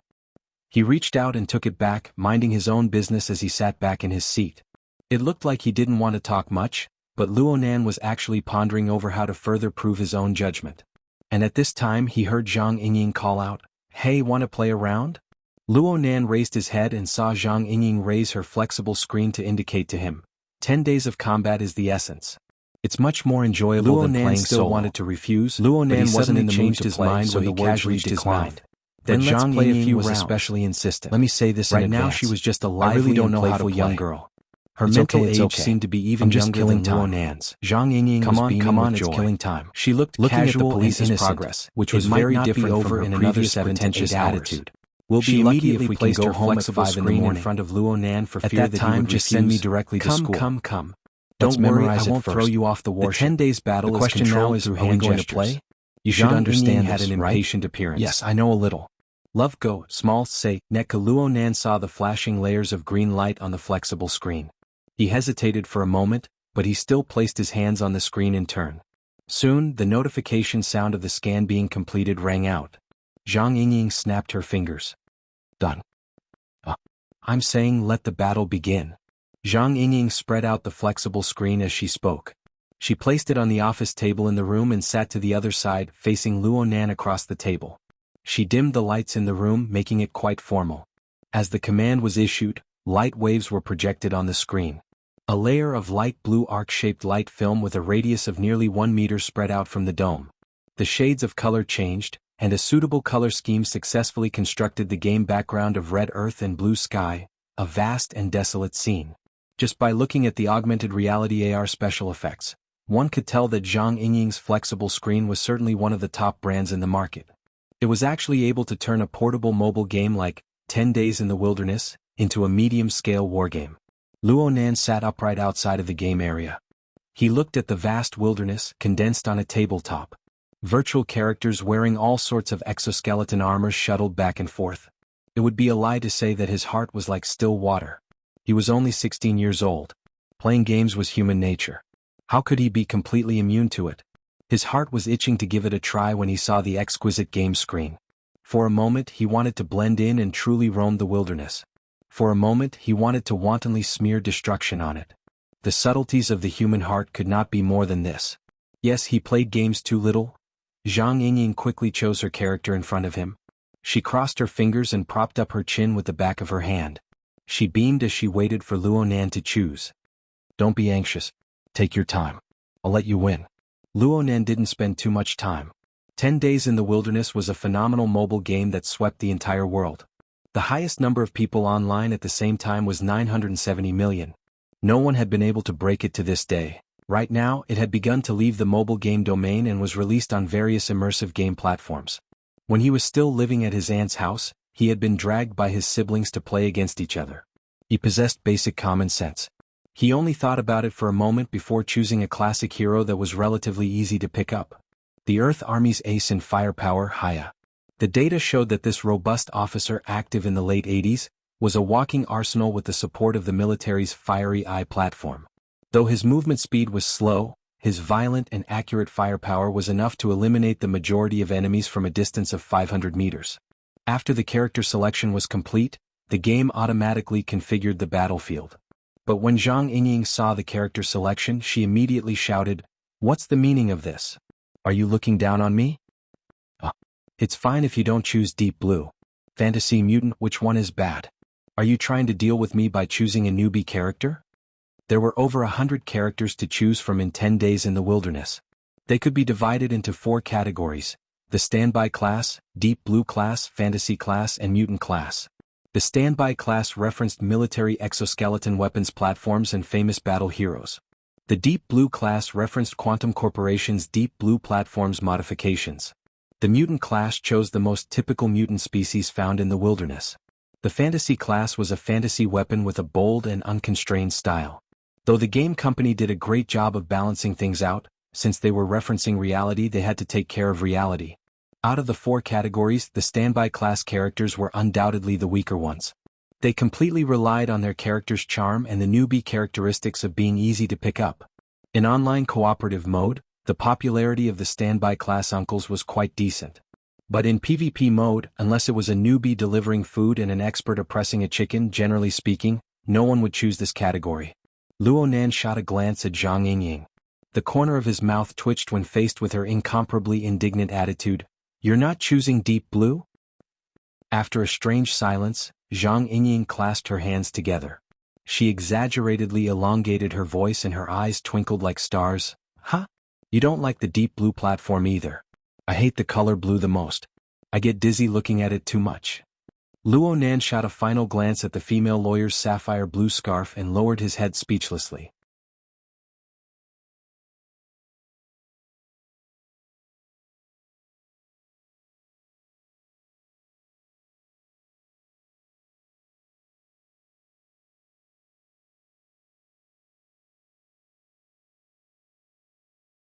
Chapter 27. Genius 1 second. Remember if you want to go? Show.net provides you with wonderful novels to read. The game interface had already begun to operate at this time. Luo Nan gradually came to a decision in his heart. He was already disinclined to get entangled with Zhang Yingying. He swept his eyes over the wind speed and temperature data and made a gesture to advance forward. Love Go, Small Say, Nekaheya and his pet, the mechanical dog Nubi, which carried 2 boxes of ammunition, chose the highest hill in the surrounding area and began to climb. Zhang Yingying curled her lips and crossed her arms in front of her chest. She didn't do anything at all. Her mutant character, Wind Glory, floated in the air as if everything was within her control. Luo Nan understood her intentions. She was abandoning tactical maneuverability and directly deciding victory head-on. This was undoubtedly the best situation for a character like Haya to display his combat strength. As a newbie, Luo Nan recognized this preferential treatment. He controlled Blacktooth to set up a weapons platform at the top of the hill. He paid the price of completely sacrificing his mobility to achieve maximum firepower. Luo Nan waited for everything to be prepared, but he didn't say anything. He just made a provocative gesture. Zhang Yingying curled her lips and changed her hand gesture for the first time. She controlled Wind Brilliance, which was like a giant poisonous bee, and dashed all the way. In the blink of an eye, she had already crossed the center line of the battlefield. At this time, the marked distance between them was 987 meters. 900, 800, 700, Haya's light electromagnetic gun began to rumble, drawing a bright trail in the sky. Zhang Yingying suddenly became excited and announced anxiously, "I will crush you." No matter how amusing Zhang Yingying was, her skill in controlling the game was certainly far above Luo Nan's. Wind Brilliance's enormous body charged forward and danced in and out of the increasingly dense bullet trajectories. Once it broke through the 500-meter life and death line, it changed its location a few times, and the bullet comments that it had worked so hard to weave were torn apart. Nubi was corroded by the venom, and his ammunition exploded. Heya was also swept across the neck by the transparent bee wings, KONG him. First blood. Across the desk, Zhang Yingying wagged her index finger at Luo Nan. Should I change my character? Luo Nan didn't say a word. He chose to restart the battle. Zhang Yingying accepted the challenge with a smile. While waiting for the battlefield configuration, as for whether it was his appearance or his operating skills, she raised her head and that saw was up Luo to the Nan's person to gaze decide. pierce through the screen Luo of light Nan to didn't fall respond. on her face. His It had gaze been a long slightly time shifted since away, his gaze but had it didn't moved. take long before it He circled raised his back. chin slightly Miss and winked Zhang at her. Yingying was a What do natural you think? beauty and was not Beautiful, afraid of right? being stared at. Moreover, there was a game in front of her, so she had to wait until she was satisfied. In the enclosed room, light and shadow intertwined and blurred. Time flew by in another form. Once the battle in the wilderness began, it never stopped. Then a call came in to inform Zhang Yingying of the latest news. Finished? What time is it? TSK, they really fought through the night. The counter at the bottom of the screen showed the number of games, game time and real time at the same time. Love Go, Small Say, Netkuit could be seen that it was already 4:50 in the morning on the 28th. Luo Nan and Zhang Yingying had already fought over 200 rounds, consuming nearly 7 hours. It is indeed a divine creation that kills time. Luo Nan took a few deep breaths. Not only was he not tired from playing for a long time, his brain was in a state of extreme excitement. Right now he had to do something. Luo Nan picked up his notebook, flipped to a blank page and began to write. In a short dozen or so seconds, the lines of the glittering pen had already sketched out a rough outline. It was still in the style of a sketch. He didn't ponder over the details, just drawing out the body movements of the characters and a more typical background. On the screen, a young girl with an indistinct face supported her cheek with one hand. Her other hand was making gestures. It looked a bit lazy at first glance, but the tension of her body told everyone. Her mind was focused and she was overflowing with interest. She was playing a game.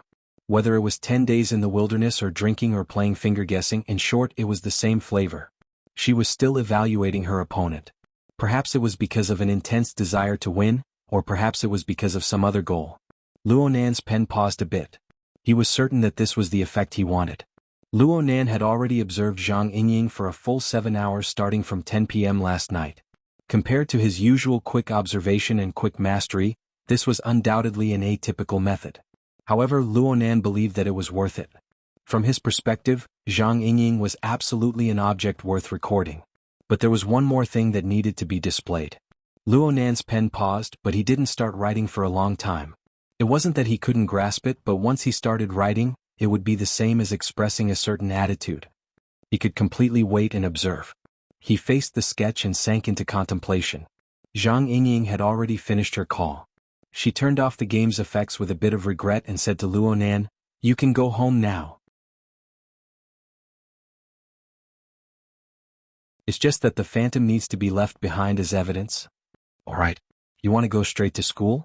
Don't you want to go home and sleep for a bit? Luo Nan grunted and continued to ponder with his head lowered.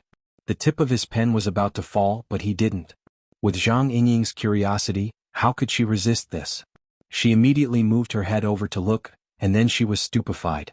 She instinctively extended her hand to touch Luo Nan's forehead. You want to hit on me, hey? Luo Nan didn't dodge, nor did he raise his head. He allowed Zhang Yingying's warm palm to lightly press against his forehead. The tip of the pen in his hand sketched in greater detail. Kids these days matured this early. Zhang Yingying simply wanted to cover Luo Nan's eyes when she saw his cool appearance. But a subtle change in the notebook half a second later sucked away all of her attention. The special qualities of the luster pen actually didn't easily manifest the thickness of the shadows of the lines. But Luo Nan used the right amount of white space to reveal the long and narrow details of the lines. It was like a flowing band of clouds that curled around the young girl's body. It was like this. Even Zhang Yingying herself didn't realize that when she was high playing the game, the aura of her body would surge. Some things would be stripped of their concealment and revealed to the outside world. Perhaps an ordinary person might not be able to discover the mysteries within even if they were equipped with the most advanced scanning equipment. The problem was that ever since Luo Nan was brought along by the burning wraith, his soul had left his body for a walk. The perception of his eyes, ears, nose and tongue had entered into a special mental plane. He was always able to see some inconceivable things. The room was extremely quiet. It was so quiet that the air seemed to have solidified. Luo Nan maintained his usual rhythm. He stopped writing and put away the pen. Then he connected the sensor pen to the pen tip and placed it back into the pen case. Then he pressed down on the not-so-sensitive pressing pad. He separated the metal ring rack and removed the draft. Having done all this, Luo Nan breathed in imperceptibly. He raised his head and handed over the draft with both hands. Lawyer Zhang, I give this drawing to you. Consider it as a token of thanks for today. For yesterday's matter. Zhang Yingying didn't respond in the first instance. She stared at the blurred drawing like she was looking at a mirror. She subconsciously raised her hand and compared it to the surface of the mirror. She reached back and touched the corresponding spot on her body. Her fingertips swept past. There was nothing there. Only her thoroughly tempered psychic senses received the corresponding feedback that originated from her body. My white rainbow. This is what it looks like.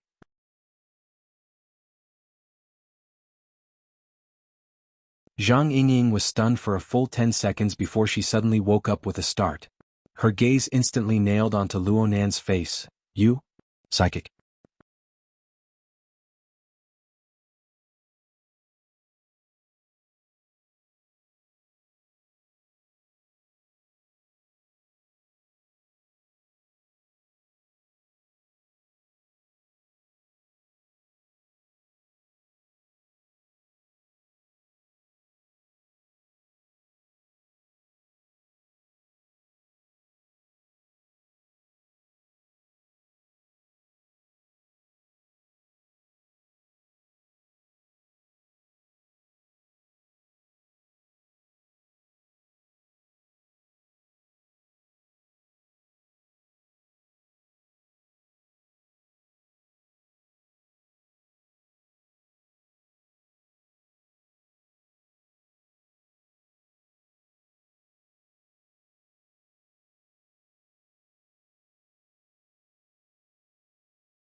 Chapter 28. Genius 1 second. Remember if you want to go? Net provides you with wonderful novels to read. Which one? Even though Luo Nan had already made many preparations, he was still a bit stupefied by this sudden form of address. Because you think that I'll be jealous of quantum corporation's continuous production of results based on formatting face. Then, but in this instant, Luo Nan's reaction could not be any more grandfather. In the end, she gained nothing. Rolled her eyes. And at this time, has anyone ever told you that if you remember too many details from a young age, you'll be petty when you grow up? Chicks really do get small. I think I spilled rambling for a while. Zhang Yingying laughed and said, admitted that she was a little angry.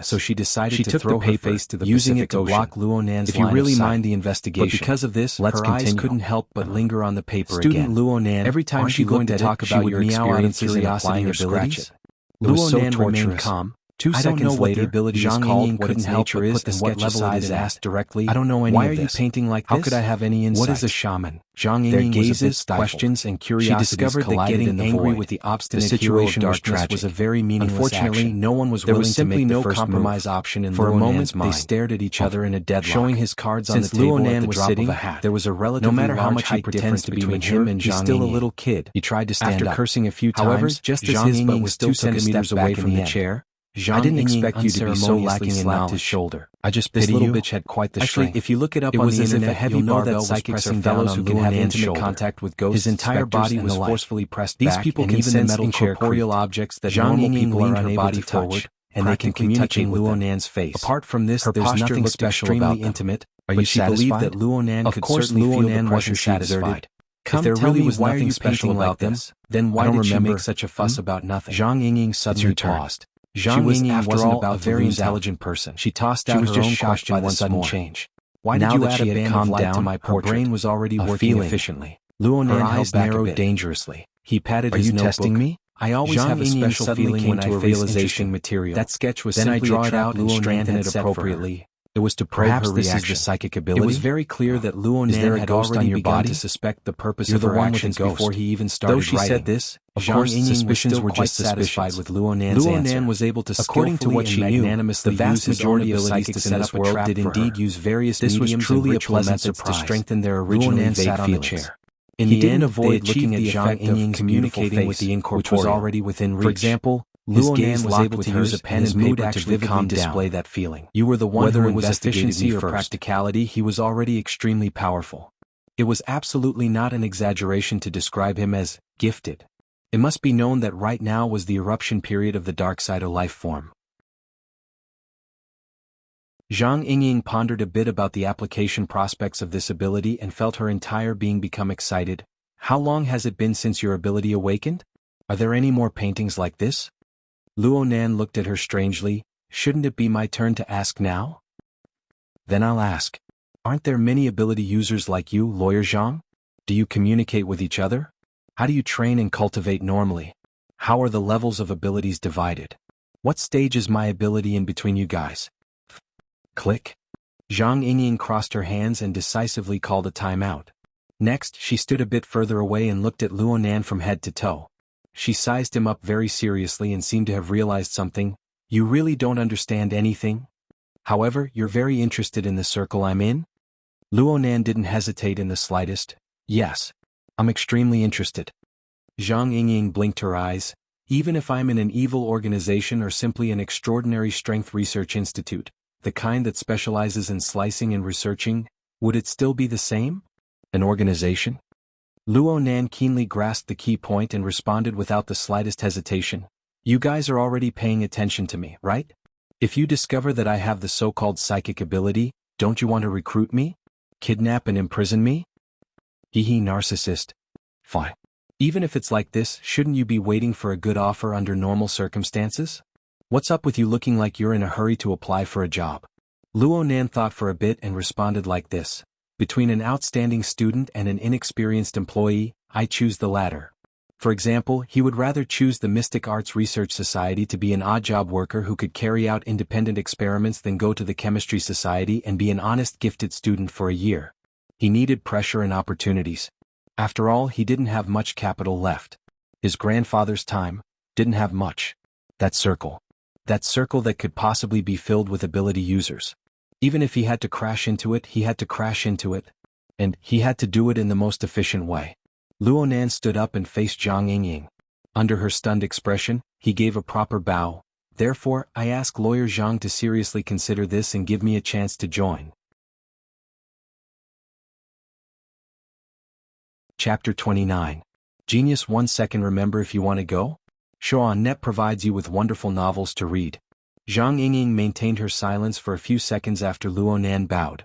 Love go, small, say, neck. Only when Luonan straightened his body and looked straight ahead did Zhang Yingying pursed her lips slightly. She slowly opened her mouth and her voice sank a bit. I can understand how you feel. Even though they have amazing abilities, they don't know how to explore their secrets. They can only face one problem after another and walk in circles. Looking around, they can't find anyone they can communicate with. They don't know what kind of attitude the world has towards a different kind. Many people in the circle were once like this. She took a light step forward and placed her hand on Luonan's shoulder. Only this time, her hand was placed extremely gently. You have determination. This is very good. But you have to understand what you will face. Zhang Yingying's voice suddenly swallowed. Luonan looked over in astonishment. He saw the female lawyer's face. Her eyebrows, the corner of her eyes, the line of her lips, and even her plump cheeks all trembled and warped. In the end she couldn't hold it in. She exploded with laughter. I'm sorry. Zhang Yingying's saliva sprayed directly onto Luonan's face. She hurriedly reached out her hand to wipe it off, but halfway through she saw Luonan's incomparably marvelous expression. A second wave of explosive laughter erupted out.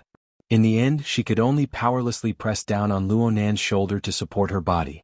She laughed to her heart's content the entire way. Ha! Oh my God, you really believed it, didn't you? I've only heard of such a fledgling before, and now I've finally met one. Zhang Yingying laughed until she was curled up powerlessly.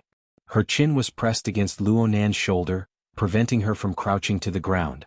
Luonan had a warm and fragrant body in his embrace, but who knew how much of a shadow this hot and sexy beauty had cast over him?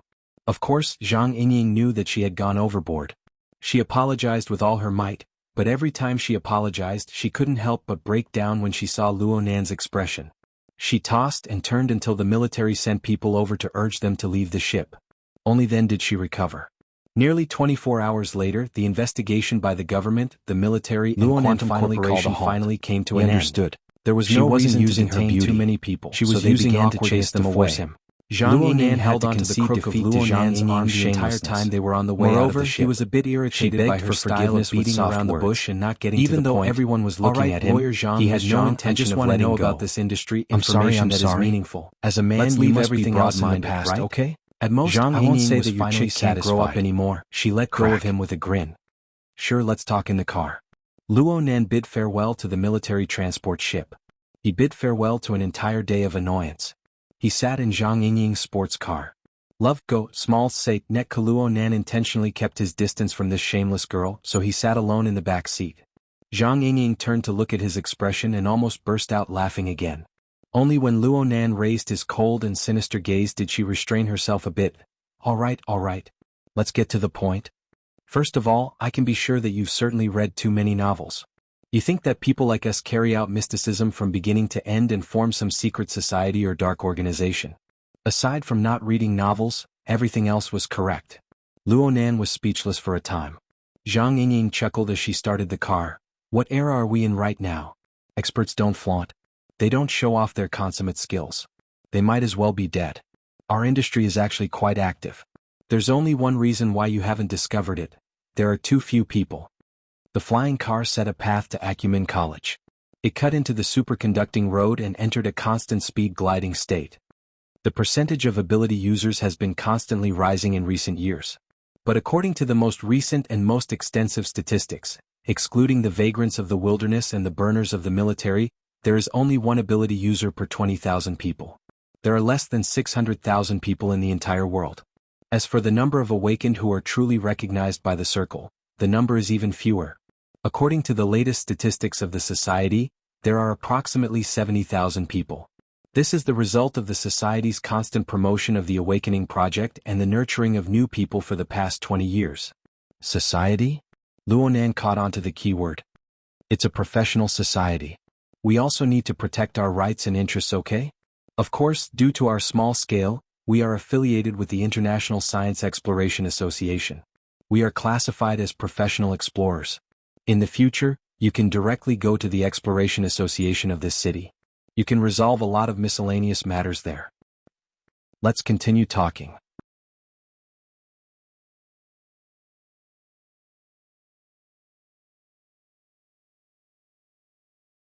Due to their bloodlines, inheritances, and radiation circles, the distribution of the 70,000 awakened is extremely uneven. There are 88 large metropolitan areas. Some only have 2 or 3 awakened. A relatively lively place like Xia City only has 1,000 awakened. Among them, there is a considerable portion who prefer to adventure and train in the wilderness. There are even fewer awakened who stay in the city. You need to understand. The majority of these 1,000 people have their noses in the air.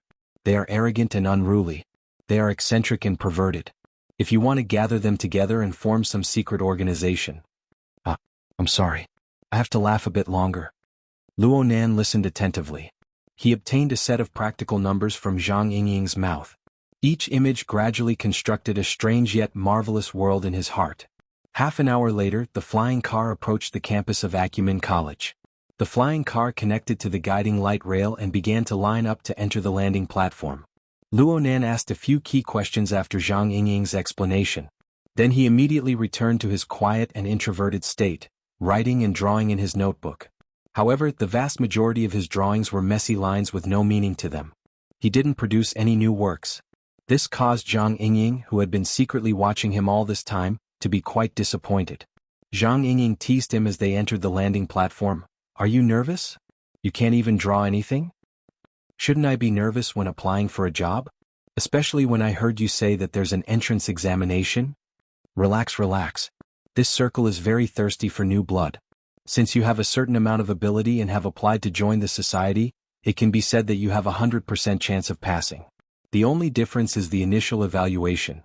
Do you still care about this bit of empty reputation? Oh, we're here. The car couldn't stay for more than a minute after entering the landing platform. Zhang Yingying didn't waste any more words. She said her goodbyes in a natural and unrestrained manner. You already have my contact information. We also have a common understanding regarding the matter of psychics. Then, I wish you a smooth entrance examination. Many thanks for your help. Luo Nan gave Zhang Yingying a deep glance. He nodded and left in the same straightforward and efficient manner. Zhang Yingying sent him off with a smile. She had a calm bearing. But when Luo Nan left, she went ha with a laugh. Her snow-white slender beautiful legs exerted strength and she threw off her high heels. She stood on the control panel and dialed a number. The signal connected and she shouted, "You're right. Boss, I discovered a very tender seedling. You must give me a bonus this month." Chapter 30. Genius 1 second. Remember if you want to go? Speak, net, providing you with wonderful novels to read. Acumen College was located in the Pingjiang district. It belonged to the outskirts of the core city district of Xia City. Aside from the college, there were many high schools, and research institutes in great numbers. Together, they formed an education function area of nearly 100 square kilometers. It was one of the areas with the best culture and natural environment in Xia City. After Zhang Yingying escorted Luo Nan to school, she turned the car around and arrived at a research institute a few kilometers away from Acumen College. This research institute was under the name of the International Science Exploration Society. It was actually a meeting point set up by the awakened. Since the number of awakened in Xia City was sparse, this place was left empty all year round. Sometimes, there would be several months in a row without a trace of a person. However, when Zhang Yingying entered, she saw the rare figure of Aunt Susan, who was on duty. "Hey Susan. Congratulations on gaining another 5 kilograms. Aunt Susan was half Caucasian. It was said that she was an extremely beautiful mixed blood when she was young, but now she was just a lazy and crude middle-aged woman weighing 120 kilograms. Her favorite hobby was to stay at home and play games. Because of this, she and Zhang Yingying could be considered kindred spirits. They usually had a pretty good relationship. "I'm working overtime every day. I'm going to die." Susan's thick chin shook as she complained loudly. What happened to the society's principle of say no to altered people? It hasn't even been 5 years and they're already saying burners don't belong to altered people. They were originally targeting the archetype format's modifications. But now they're all changing their words one by one. They're a bunch of spineless liars. Zhang Yingying went, "Wow. They're going to recruit burners into the society? But the first batch of burners hasn't reached the end of their service period yet, right? I remember the agreement was 20 years. But there's a batch that retired early due to injuries. There's around 200 people. Our place will soon become the Veterans Society. 200 people. Zhang Yingying's eyes widened. How many burners are there in the entire world? 17,626 people. This is the latest data. Susan looked crude, but she was actually very sensitive to numbers. This made her the secretary who grasped the statistics of the society. She had great authority. We don't need to wait for the large-scale retirement wave in 20 years. In 10 years, the society's authority will be snatched away by the government. I'm not that pessimistic. Zhang Yingying did not intend to delve into this topic. She moved closer to Susan and looked at the various data in the giant projection area. Coincidentally, Susan zoomed in on someone's information, which surprised Zhang Yingying. He Wei, captain of ship Lanshan Special Forces Team 7. I just came out from there. 20 years old? When did she undergo the transformation? The first batch. It said that they got into a car accident when they were 15 years old and their lives were in danger. They used burners to modify themselves and extend their lives. After that, they developed in the military. They have outstanding military achievements and extraordinary backgrounds. They just retired today. But soon she will become our vice president. Susan's words were full of sarcasm and ridicule, but when it came to grading she didn't hesitate to mark this person with a C+. In terms of entrance evaluation, this was already the highest grade. As a matter of fact, the two people present only had a C rating. Zhang Yingying clicked her tongue. Seeing that Susan was going to continue, she quickly pressed her hand. Susan dear, let me cut the queue. Susan glared at him with her swollen piggy eyes. F***CK off. Do you know how busy I am right now? The grading and data entry of over 200 people needs to be completed within 5 days. Damn it, this isn't something that can be solved with a few keystrokes. Of course. I know you're having a hard time, but think about our friendship. Last week, I accompanied you to play Records of the Fallen Shackles War. That was 3 days and 3 nights. I wanted you to play a few rounds of Wilderness with me later, but you ran away. Susan had a bit of a guilty conscience. I came back to work overtime.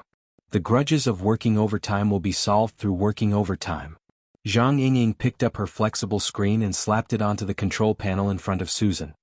It's just this one person. I need him to enter the database today and apply for a grading evaluation. That's all. Susan mumbled to herself, but in the end she still stopped what she was doing and activated Zhang Yingying's flexible screen. Oh my god. It's 10 days in the wilderness again. Are you still not tired of playing? Susan quickly found the relevant module and connected it to the large projector in front of her. Zhang Yingying had done the preparatory work quite well. It saved Susan a lot of effort. Playback. Within the projection area, the scene of Luo Nan and Zhang Yingying's match in the game began to be replayed. This included the hand gestures he used to control his game character. It also included the movements of the game character, the changes in tactics, and so on. Zhang Yingying didn't slack off because she had personally experienced it. She continued to observe very seriously. She was even more focused than Susan. Luo Nan was indeed a novice from his control techniques. There were a lot of redundant movements and there were many times where he would make mistakes. This resulted in weapons not being switched in time, multiple weapon coordination failures, and so on. However, all of this was meaningless from Zhang Yingying's perspective. She wasn't testing Luo Nan's esports level. Instead, she was testing something deeper. For example, when Luo Nan chose the trajectory of Blacktooth's bullets, the lines he drew with his fingers were so precise that it was as if he was using a ruler to trace them. Another example was when he faced Feng Huang's erratic movements. After suffering 2 losses, the accuracy of his predictions made Zhang Yingying secretly grind her teeth. Some of Luo Nan's qualities could be seen from these, but they weren't the core. Susan made a move at this time. She pressed her right hand to the center of the sensing area, and a brilliant white light immediately split the projected area into 2 halves. The game scene and Luo Nan's control playback were on one side. The corresponding real-time data chart was on the other side. As the scene played back, the numbers in many areas on the chart began to jump, pulling out many undulating and fluctuating trend curves. Over half of them were hovering in low positions, and they were relatively flat without any changes. But there were still 3 that had relatively large changes. Zhang Yingying displayed an even more focused expression. The control delay is from 12 to 09, and the stable time is over 4 hours. TSK. This level of concentration, and you say you don't like games. The increase in lethality is between 1% to 8%. It's a bit low, but it's not a problem if it can be increased. Character activation. The degree of personification is from 52% to 72%. 20 points. Passing is not a problem. Zhang Yingying let out a long breath. Not to mention the ability, his basic qualities weren't without redeeming qualities. This made people a lot less worried. Another non-combatant. Your firm really doesn't have anyone else. It's not easy to make money with this kind of target, okay? Susan curled her lips and used the software to give a preliminary evaluation. Name: Luonan. Age: 16 years old, puberty, ability direction, mental enhancement, precision, level determination. Unawakened, no points, potential standard, E+ recommended direction, precision control, maintenance and production. Susan skillfully imported the data into the Society's exclusive database. She pressed a button and the system automatically sent out a contact message. It connected with a certain fledgling several kilometers away. Chapter 31. Genius 1 second. Remember if you want to go? To provide you with wonderful novels to read. Done. After finishing, Susan waved her hand to signal Zhang Yingying, who had disturbed her overtime, to scram. Zhang Yingying shamelessly refused to leave. Wait, I want to see who's participating in the actual assessment. Why do you care? Doesn't your firm only show its strength during the awakening ceremony? Within the professional association, there were 3 stages of care for newcomers. Altogether, there were 3 stages: assessment, awakening ceremony, and professional designation. Among them, the assessment was the most formalistic. To truly influence the newcomers and form cliques, they had to wait until the last 2 stages. Zhang Yingying giggled and replied, "We're very optimistic about this newcomer." You say that every time. Susan frowned. Yingying, is it interesting to ponder over newcomers every day? Moreover, they're all non-combatants. Their awakening is a bit easier, and your family's Empress Wu is indeed a specialist. She's guided quite a few people over the years and earned a lot of wealth. But, in our circle, this is the most important. A fat fist lightly pounded on the sensing area, emitting a muffled sound. Too much wealth attracts thieves. A tall tree attracts the wind. The richer you are, the more people will think about you. Look, 70% of the people in the hidden indigo firm are non-combatants. How can you guarantee your safety? You should know that not everyone inside and outside the association is willing to chat and talk business with you. Zhang Yingying's eyebrows jumped. Humph, that group of jealous people. They didn't even think about it. From Wu Jiaoyi to Her Majesty, it's only been a few years. Ha, my dear Susan, I know you're doing this for my own good. She revealed a smile as she spoke, wanting to hug Susan's fat face and give her a sweet kiss. Susan unhappily pushed her away. Little girl, are you pretending to be stupid or are you really stupid? I remember you used to be quite opinionated. How come you've completely become a yes man for Your Majesty these past 2 years?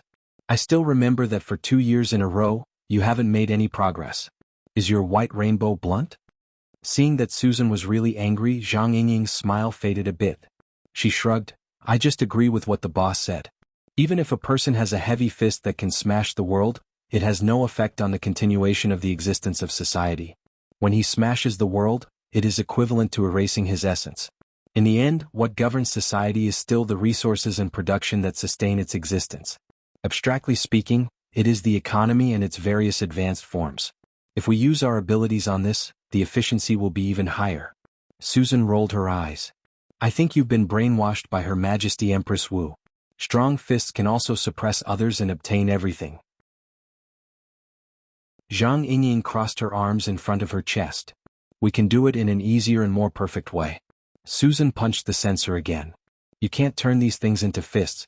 A fist that completely belonged to him. That way, others will be able to easily obtain everything by suppressing you. Who said that? The truth will prove everything. The puffy-eyed man and the almond-eyed man confronted each other, neither giving way to the other. When the message popped up on their wristbands at the same time, they snorted and lowered their heads. The priority notification flashed on the screen. Emergency meeting? All the awakened who are currently in Xia City need to participate? All virtual forms are rejected? It feels like a Hongmen banquet. Screw you. But it's a bad omen. I feel like it's not bad to be able to attend 50%. At most 50%. Zhang Yingying and Susan reached a common understanding in the time it took to exchange a few words. Then they pressed confirm at the same time. Susan shook her head. She no longer paid attention to the half-finished work. She raised her fat body and prepared to turn off her phone and leave. Hey, I still need to see the reply. See my ass. That kid probably forgot. Come. I'll take a ride in your car. He's clearly very impatient. Forget it. Let's go to the meeting first. I'll say this first. If you crush my car, you'll play with me in the wilderness for at least 10 days and 10 nights. I'll crush you for 10 days and 10 nights. The two laughed and laughed as they walked. They left their dispute in the completely empty research institute. Zhang Yingying was still considering whether or not she should give Luo Nan a call when she started the sports car. But she had second thoughts. That kid was sensitive and paranoid. Pressing him too hard wouldn't be good. So she put the matter aside for now.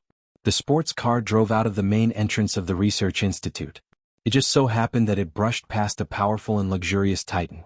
Titan was the world's #1 hardcore car. And the most top-end version, Sky's Fury, was simply a floating tank. It was majestic and awe-inspiring. Lian Yu was sitting alone in the spacious back seat of the car at this time. Even if she lifted up the armrests and the foot pedals, she would still feel empty. It was just like her indescribably restless mood at this moment. Why did she agree to Li Xueqing's request to sit in his car back to school? Her current situation was completely different from what she had imagined. Li Xueqing's usual clingy temperament was completely different. He sat in the front by himself. He didn't talk to her at all during the ride. Instead, he made a few calls in a row. She didn't know what he was up to. Lian Yu had an ominous premonition, but she didn't want to think too deeply about it. She could only force herself to calm down and take out her makeup. A voice suddenly leapt into her ear while she was in a daze. It's been a while since I've seen the school's locker room. Especially the men's locker room. Suddenly hearing these words, Lian Yu's hand trembled and the makeup mirror fell to her feet. She bent down to pick it up. At this time the spacious front seat turned around. The usually thin Li Xueqing sat on it. At first glance he looked like a teenager that hadn't grown up. Lian Yu forced a smile and reached out to pick up the makeup mirror. But Li Xueqing, who was in front of her, also bent down as if to help. He grabbed Lian Yu's hand. Jieyu, I'm sorry. I've disappointed you today. Disappointed your mother. What qualifications do you have to say that? Li Xueqing's surprisingly gentle voice didn't resonate with Lian Yu at all. Instead, it made her hair stand on end. Thinking that she was actually being fantasized about by such a guy, she almost slapped him. But as soon as she struggled, she saw Li Xueqing's gloomy and green face. It was like ice water was poured over her head. The virtual fire that had just been ignited was instantly extinguished. She could only speak as gently as possible. Xueqing, calm down first. I'm very calm. On the way here, I've already prepared a gift for you. Although it's not that pleasing to the eye. As he spoke, the projector had already projected a bustling stream of people to the empty space to the left of the two of them. It was just as Li Xueqing had said before. This was a school changing room. The people coming and going were all young students. Lian Yu noticed that the projection was displayed from a first-person perspective. It was like some immersive game. The controlled character even took the initiative to reveal the tools in their hands. A taser gun. A needle-less syringe. And in front of the character was a barely familiar figure. He was standing in front of a locker, changing clothes. That was Luo Nan. Lian Yu's voice trembled unconsciously. What do you want to do? Li Xueqing gently kneaded Lian Yu's palms. He laughed in a low voice. I heard that he was the only one who passed the urine test in our group. He's like a white lotus. I'm afraid that the brothers won't accept this result. Lian Yu couldn't help but raise her voice. The police have already concluded the case. What's the point of you blocking him now? Li Xueqing had a face of astonishment. Don't they say that there's a withdrawal period when you take drugs? What's the point of taking drugs again and again? Come, let's play together. Let's go. Double the monthly vote if you think this chapter is brilliant. Support me a bit, you can also vote for me. 100 crosstalk coins to draw monthly votes, 500 crosstalk coins, 10,000 crosstalk coins, 100,000 crosstalk coins to be the leader of the alliance. Chapter 32. A Genius in 1 Second. Remember love? Speak, net, providing you with wonderful novels to read. On the projection inside the car, the field of view slowly advanced forward. It swayed slightly along with the rise and fall of the gate. The distance to Luo Nan was getting closer and closer. Li Xueqing's mood became more and more engrossed. The strength of his hand increased, squeezing Lian Yu's hand to the point of pain. His mouth was still chattering endlessly. "Jiayu, did you know? I've loved playing these kinds of real-life games since I was young. What virtual reality? Immersion? Compared to this, they're really weak. This is a real game that you've single-handedly controlled. In this place, there is absolutely no such thing as within 3 steps. The enemy is the enemy of a country. No matter how amazing the target is, he can only touch my puppet at most. He can't touch the incorporeal threads woven by money. He can't even touch me." Look at their helpless and irritated expressions all the way to their complete failure and collapse. There's nothing more interesting than this. Lian Yu's legs were already trembling unconsciously. The current Li Xueqing looked far too unfamiliar. Although this fellow was petty in the past, he was still quite careful with his face. He absolutely wouldn't have this sort of heartfelt monologue. He was clearly rolling in the mud, yet he still had an intoxicated expression. His entire person was already twisted. It seemed that the humiliation of being scared unconscious by Luonan yesterday had stimulated him into a madman. Lian Yu was fully aware that there was simply no way to communicate with a madman. But the problem was that Li Xueqing had an incomparably expectant expression, waiting for her response. She slightly moved the corner of her lips. She thought for a long time before squeezing out a few words. "Wouldn't it cause too much of a commotion if we fight here? If everyone sees him being attacked, then his withdrawal period." Li Xueqing's expression became gentle again. He gently caressed the back of Lian Yu's hand. "Jiayu, you're worrying too much. I'm not that stupid. Right now we're just feeling the atmosphere. A good game's plot must be solid. It can't be simple and crude. Come, let's watch together." As he spoke, Li Xueqing's hand exerted a bit more strength. Lian Yu didn't react at first, but her hand was pulled again. Only now did she wake up. After a bit of hesitation, she slightly lifted her butt to get up. The next moment, Li Xueqing, who was already impatient, forcefully pulled her into his embrace. Lian Yu let out a low cry, and was already embraced by Li Xueqing. Fortunately, the madman's main focus was not on this. After a deep embrace, he rested his chin on her shoulder and pressed his face against hers, maintaining an intimate position. Since the two of them were now at the same angle, to observe the car's AI very humanely expanded the projection range. With the support of the first-person perspective and the immersion function of the contact lenses, it was almost the same as being there in person. The recording and playback equipment faithfully restored the original sound environment in the changing room, and the buzzing sound waves made Lian Yu even more upset. Acumen College started from the 7th grade and implemented the Western style of rotating classes. There were no fixed classrooms. The students were like wild chickens, gathering and dispersing from time to time. Among the few crowded areas, the locker room was probably the noisiest. Every morning before class, hundreds and thousands of people would enter and leave the school. Countless rumors and gossips were like the buzzing of flies that would never stop. All of Luonan's classmates were in the vicinity of his locker. But this group of people came and went, and not a single person greeted Luonan. An invisible person. Li Xueqing observed Luonan's movements with the attitude of controlling everything. He laughed happily. "You'll become famous soon." Just as he said before, Li Xueqing wouldn't go as far as to electrocute and inject Luonan in public. This didn't meet his expectations. He needed to properly deal with this fellow. There was more than one person who acted as Li Xueqing's puppet thug. As the son of a wealthy family with a wide network of friends, Li Xueqing was able to mobilize considerable power by disregarding the cost. Luonan finished changing his clothes and left with his old clothes. He was probably going to send them to the laundry room. Just as he moved, there were 4 or 5 people in the surrounding chaotic stream of people who followed him one after another. The upper left corner of the projection was like the mini-map of a classic game. The structural diagram of the nearby rooms was brought out. Li Xueqing was brimming with interest as he chose the location and method. "What do you think? Should I shove his face into the urinal? Or should I stab his butt with the shower head? Or should I shove him into the tumbling bucket?" Lian Yu's face was cold. She didn't say anything. Luonan's life or death had nothing to do with her. But she had inexplicably sunk into this storm. Not only would she be taken advantage of, she might even face Xie Juanping's wrath afterwards. It wasn't worth it no matter what.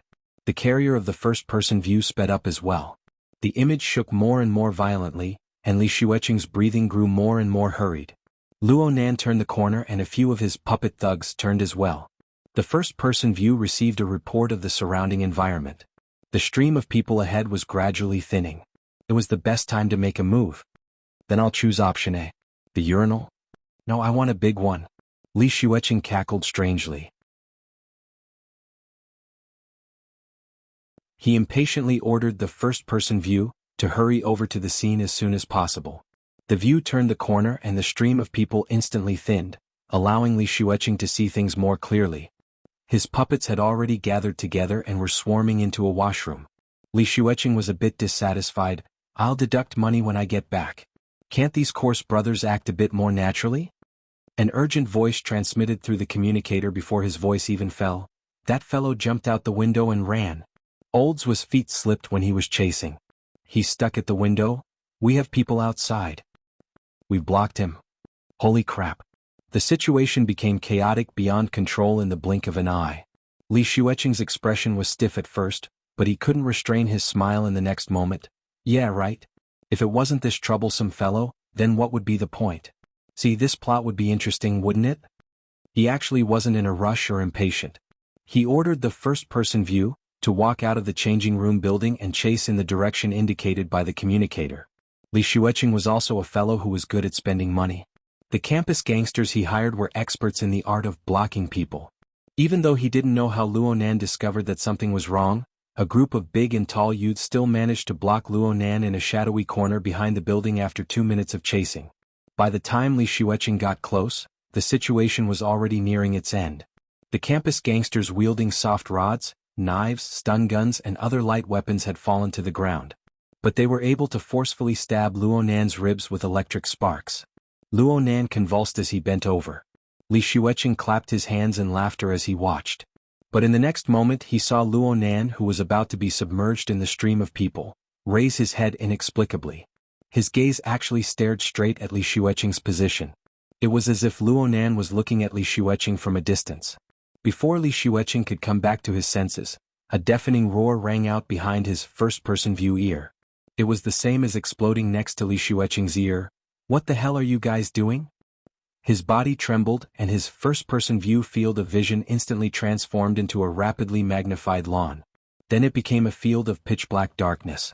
Monthly votes counted in double. If you feel that this chapter was brilliantly written, support me a bit. You can also vote for me.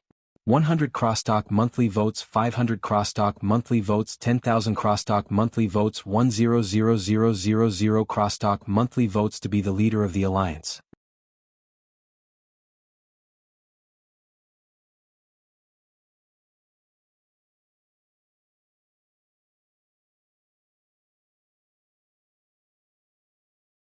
Chapter 33. Genius in 1 second. Remember Love Go? Talk Net, providing you with wonderful novels to read. The camera shot the ground at close range. The sound recorder and the like were still working. All one could hear was the sound of fists and flesh colliding. Miserable screams rang out one after another. It was noisy and chaotic. In the end, it seemed that a group of people had chased far away. Only then did the scene return to tranquility. Li Xueqing was speechless for a time. When he came back to his senses, he saw that the first-person view wouldn't be able to stand up for a while. He tried to adjust the camera remotely, his mouth still muttering, "If I had known earlier, I would have used the hovering type." The camera suddenly shook greatly. The scene changed. It cut through the building, the lawn, the sky, and the intermittent silhouette of a person. The shaking made one's eyes dizzy. Steady down. Li Xueqing thought that the first-person view had recovered. He rushed to give the order, but he soon discovered that something was wrong. The silhouette in the shaking camera was too close. Moreover, that ice-cold and calm gaze gradually focused on the camera. How familiar was it? *CK. Li Xueqing smashed his fist heavily on the armrest. He finally understood what the current situation was. Luonan was currently holding the unconscious first-person view, searching for clues. And he soon discovered the problem. The shaking of the camera grew smaller and smaller. Luonan's face grew clearer and clearer. Lian Yu's hand grew more and more painful. She lifted her eyelids to look at Li Xueqing, who was within reach. Luonan probably noticed her gaze. His ashen face became a bit livelier. The corner of his mouth twitched before he finally squeezed out a smile. This level seems to be a game. It's over. His clumsy self-mockery and Lian Yu's obedient attitude allowed Li Xueqing to recover a bit of confidence. He raised his voice, "But like I said just now, does he know who did it? If he knows I did it, can his claws reach over?" For example, right now, I can say hello to him. Li Xueqing was about to switch the communicator to an external mode, but halfway through he saw Luo Nan's seemingly direct gaze. He hesitated. In the end, he laughed and stubbornly replied, "I can also ignore him." He turned off the projector as he spoke, refusing to receive any more information from the other side. He faced Lian Yu's gaze and began to talk incessantly. "Jieyu, I've understood since I was very young. The power of capital is invisible and omnipotent. Today this guy was lucky enough to survive the campus gangsters, but tomorrow he might face the real gangsters." Li Xueqing's words became more and more impassioned. "I have many other ways to play." Confidence once again his parents, his chest. Family, relatives, but and friends are all being embraced by him. This is the real world, unlike those games which are affected by strong programming and plot. Before she could hurt anyone else, it was possible that her 5 viscera and 6 bowels had already been burnt to 1,000 holes. Once Li Xueqing's frustration was gone, his lust arose. If he didn't put in more effort to get what he wanted when he was hugging a lovely baby, wouldn't he be an idiot? As soon as this thought came to mind, his breathing became hotter, and his mouth went straight to the junction between Lian Yan's neck and collarbone. Lian Jie shuddered violently, trying to dodge, but was firmly held by Li Xueqing. "Jieyu, Jieyu, Jieyu."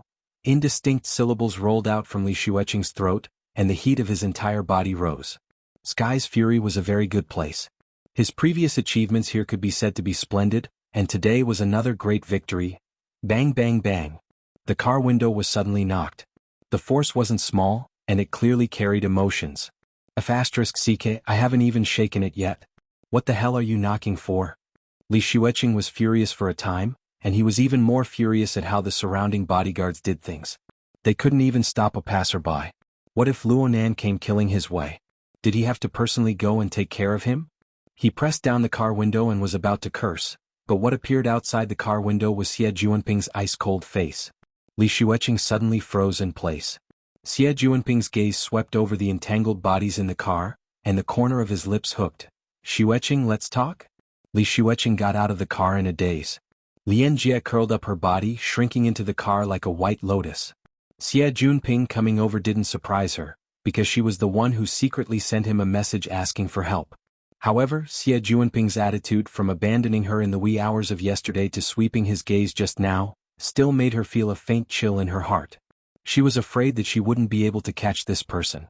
If this really was the case, then Li Xueqing should be a very good candidate, but his warped appearance. Suddenly, a muffled sound came from outside while she was in a dilemma. The sound was mixed with cursing and it was sent directly into her ears. Lian Jie hastily got up to look, and the scene outside the car caused her eyes to go wide in an instant. Xie Juanping sat on the ground, blood seeping from the corner of his mouth. He was a bit stupefied. Li Xueqing panted heavily, but he grinned and laughed. It was probably because his emotions were boiling, but he simply tore open his collar, exposing his thin chest. Right now his chest was violently heaving up and down with his breathing. Large patches of blood accumulated and pervaded the air. "Ha! Ha! Xie Juanping, I've always found you an eyesore."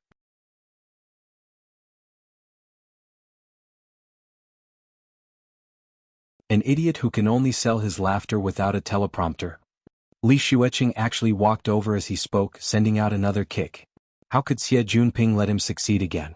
He blocked the incoming kick and pulled horizontally, forcefully pulling Li Xueqing down. The two wrestled into a ball just like that. The bodyguards who caught up from behind were all stupefied, but Lian Jie still shouted, "Hurry up and separate them." The scene became even more chaotic. Lian Yu inexplicably felt that this scene was extremely familiar. She thought back somewhat absent-mindedly for a moment before remembering that the conflict between Luo Nan and Li Xueqing during their detention was more or less like this.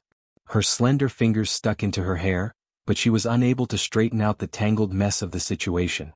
In the end, she could only ask the heavens speechlessly, "Has this world gone mad?" The chaotic state of Acumen College had just calmed down at this time. Luo Nan raised his wristband and pressed confirm on the confirmation email sent by the International Science Exploration Society. This task should have been completed 20 minutes ago, but he never had the leisure to do so. This was because he had an intense feeling of being spied on ever since he entered Acumen College. It was like many people were staring at him with fixed eyes. At first, Luo Nan thought that it was some kind of illusion, but this feeling grew stronger and stronger. In the end, he even heard a low crashing sound. He was very familiar with this sound. It was the heavily chained crow that he visualized. He didn't know why, but it actually took the initiative to connect to reality. It was simply a copy of the Divine Soldier's warning scene from a legendary novel. Because of this, Luonan really did pay attention. After a few rounds of observation, he finally discovered that he was being watched by many people. He found an opportunity to jump out the window and escape. Who knew that the other side would bring out such a large force to block him in the end? If it wasn't for a warm-hearted person who saw injustice and came to help, who knew how things would have ended today? Oh, why hasn't the warm-hearted person returned yet? The situation was far too chaotic at the time. Luonan only remembered that the person who came was tall and sturdy. He swept over like a gust of wind, chasing the group of campus hooligans everywhere. He ran and then he disappeared without a trace. Acumen College was a place where geniuses came forth in large numbers.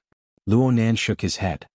He saw that there weren't many onlookers in the surroundings, but he took advantage of the fact that his senses were still present to enter the visualization state. It was getting easier and easier for him to enter the fixed space right now. He saw that the heavily chained crow was exceptionally active in the center of the space of nothingness.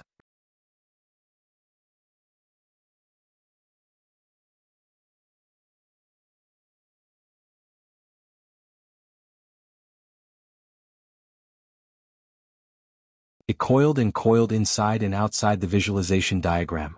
However, what drew the most attention was the ball of weak, dark red light at the front end of the chain.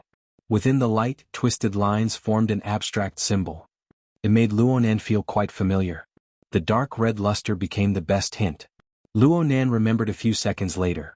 Wasn't this the outline of the burning wraith's main body when it stirred up the sea of spores on the warship? Many lines overlapped with the burning wraith when Luonan first drew it, but it was far from being as concise and abstract as it was now. Double monthly votes. If you feel that this chapter was written brilliantly, support me a bit, you can also vote for me. 100 crosstalk monthly votes, 500 crosstalk monthly votes, 10,000 crosstalk monthly votes, 100,000 crosstalk monthly votes to be the Alliance Master.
Chapter 34.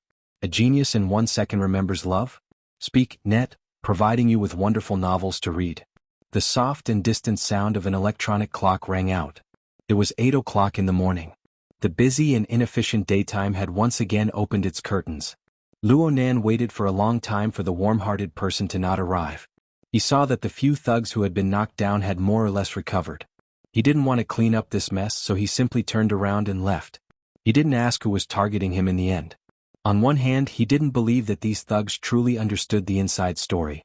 On the other hand, he looked at the needleless syringe that had fallen to the ground and the special solution inside. He had a rough guess. Luonan sat in the classroom. He didn't listen to a single word of the teacher's lecture in class. The notebook in front of him was spread open. It was an abstract symbol drawn with a fluorescent pen. Slightly. He utilized the color adjustment function to turn the lines into a dark red color. Of the burning wraith had already been no difference from what was displayed in the fixed space. If he had such a protector, stared at the symbol on the notebook, why would he need to fear those campus naturally thugs? Corresponded with even the burning if he went back to the professional association, he would have one more trump card, and tried to use it as a core to restore the burning wraith's concrete recovery of the burning wraith. He inexplicably felt that any stroke would be suddenly felt that the tip of his pen was a bit so lines intertwined and coiled. He looked at the notebook. They already contained all of the burning wraith's abstract symbol had already been drawn into a nondescript state. There was simply no way to start. Burning wraith, the comparison was held the pen in his hand, but he didn't. However, he seemed to be able to continue until his heart was uncomfortable. Luonan's interest simply stopped demanding by Luonan's inexplicable inspiration. Luonan's mind was pondering the reason for the appearance of the abstract symbol. All of the structure, the burning wraith, and shading arrangements were exterminated on the warship. All this was done for the sake of highlighting the most core characteristics of the material. On the chains of his own visualization, the only time he did addition was when he achieved the breakthrough of there was only one reason. The heavily chained crow he only had analyzed the mysteries of the burning wraith's, but he didn't have the corresponding controlling the burning wraith. It was precisely even though the burning wraith sprinkling of inspiration and filling in the details that he built the temporary grand structures from which he extracted the heavily chained crow. Then the warning of the crisis this morning wasn't similar to yesterday's crow. He didn't have that much inspiration, but as long as he had a clear general direction, this was because the burning wraith was extremely sensitive to fear, ruthlessness, and other negative emotions. The needleless syringe. It was able to borrow these emotions for its own use. For example, it was precisely because of its specialization. Luonan continued to look at the clumsy sketch, that the existence of the symbol was a bit stronger than it was in the beginning after the clash of his heart. Out of strength seemed to be now it became more and more clear. Could it be that the burning wraith could rely on the symbol to resurrect buildings? But it was vaguely similar to the regional structure of Acumen College. The drawing was sloppy and blurry. Anyone who looked at it would probably be baffled. They would just treat it as a clumsy and unfinished sketch. But Luonan knew that this drawing was already finished. It was already filled with all of his inspiration and known information. It also revealed the most important answer. In the core region where the abstract symbol was located, a silhouette of a person was formed in the end. It was a fellow who appeared fierce in appearance but was weak in heart. He used exaggerated body movements to conceal the fear in his heart. Also, Luonan stared fixedly at the drawing. A layer of fiery light seemed to flow above the dark red lines. He was illuminated by the fiery light and became a bit dazed. It was like the feeling of alienation between his mind and body before and after the out-of-body experience.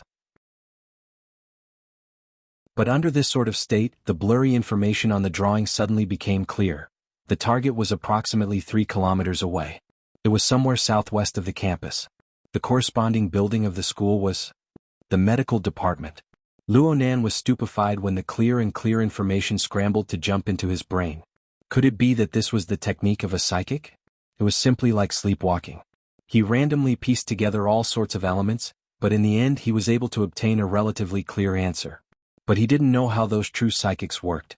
Oh, if it was the medical department, Luonan suddenly remembered that he had an appointment for a physical examination yesterday. The time. Fine, it was already past.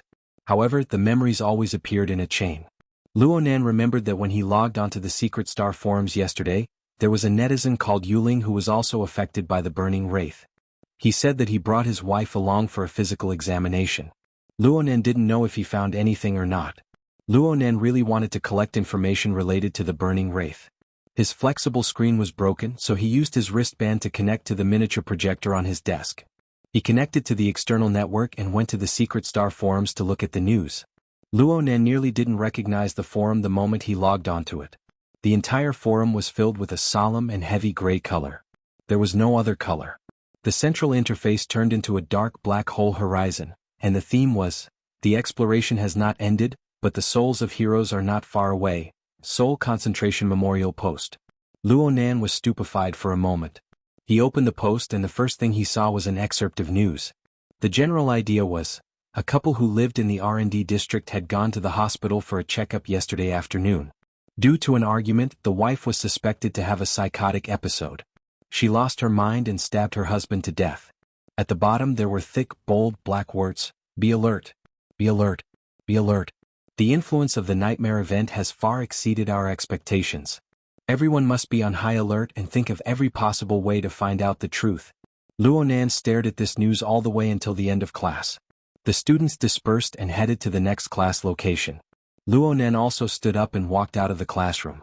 However, he didn't go in the direction of a classroom. Instead, he went in the direction of the medical department, which was 3 kilometers away. However, not long after he walked out of the classroom, he felt slightly dizzy. Double monthly ticket. If you think this chapter is interesting, please support it. You can also vote for it.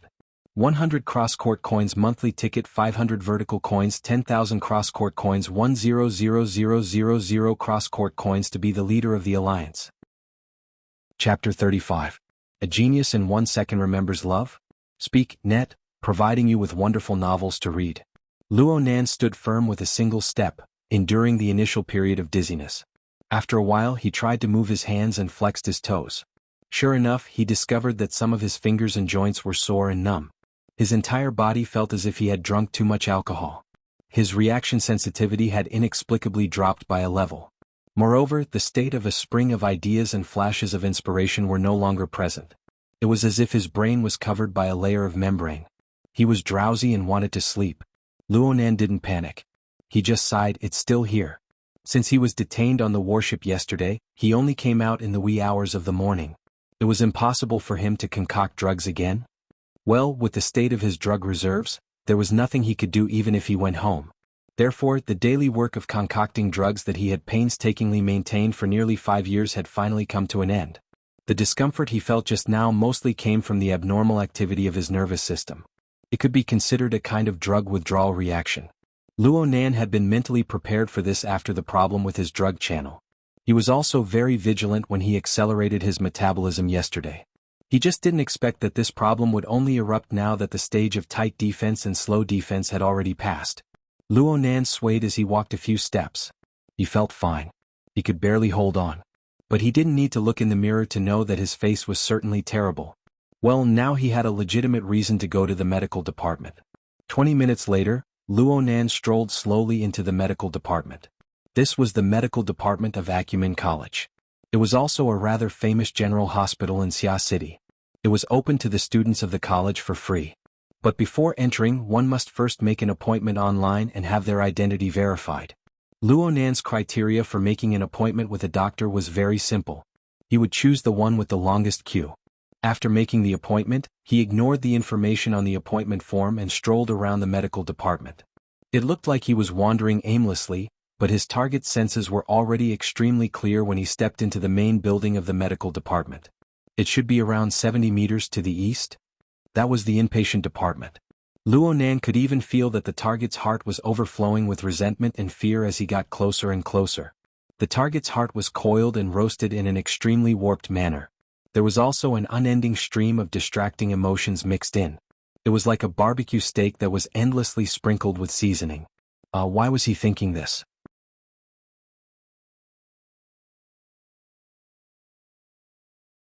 Right when he was baffled by his own thoughts, his feet began to sway slightly. The shaking soon became violent. The doors and windows of the medical department creaked. Not again. Amidst the commotion, the patients, students, and professors of the medical department rushed out of the buildings like ants moving. In just a few minutes, they filled up the central courtyard. Love, Go, Small, Say, Netku. The hospital's emergency escape routes were also opened, ready to evacuate the critically ill patients at any time. But that was all an earthquake could do. The regular earthquake lasted for about half a minute, followed by 2 aftershocks and then silence. Curses could be heard from all over the courtyard.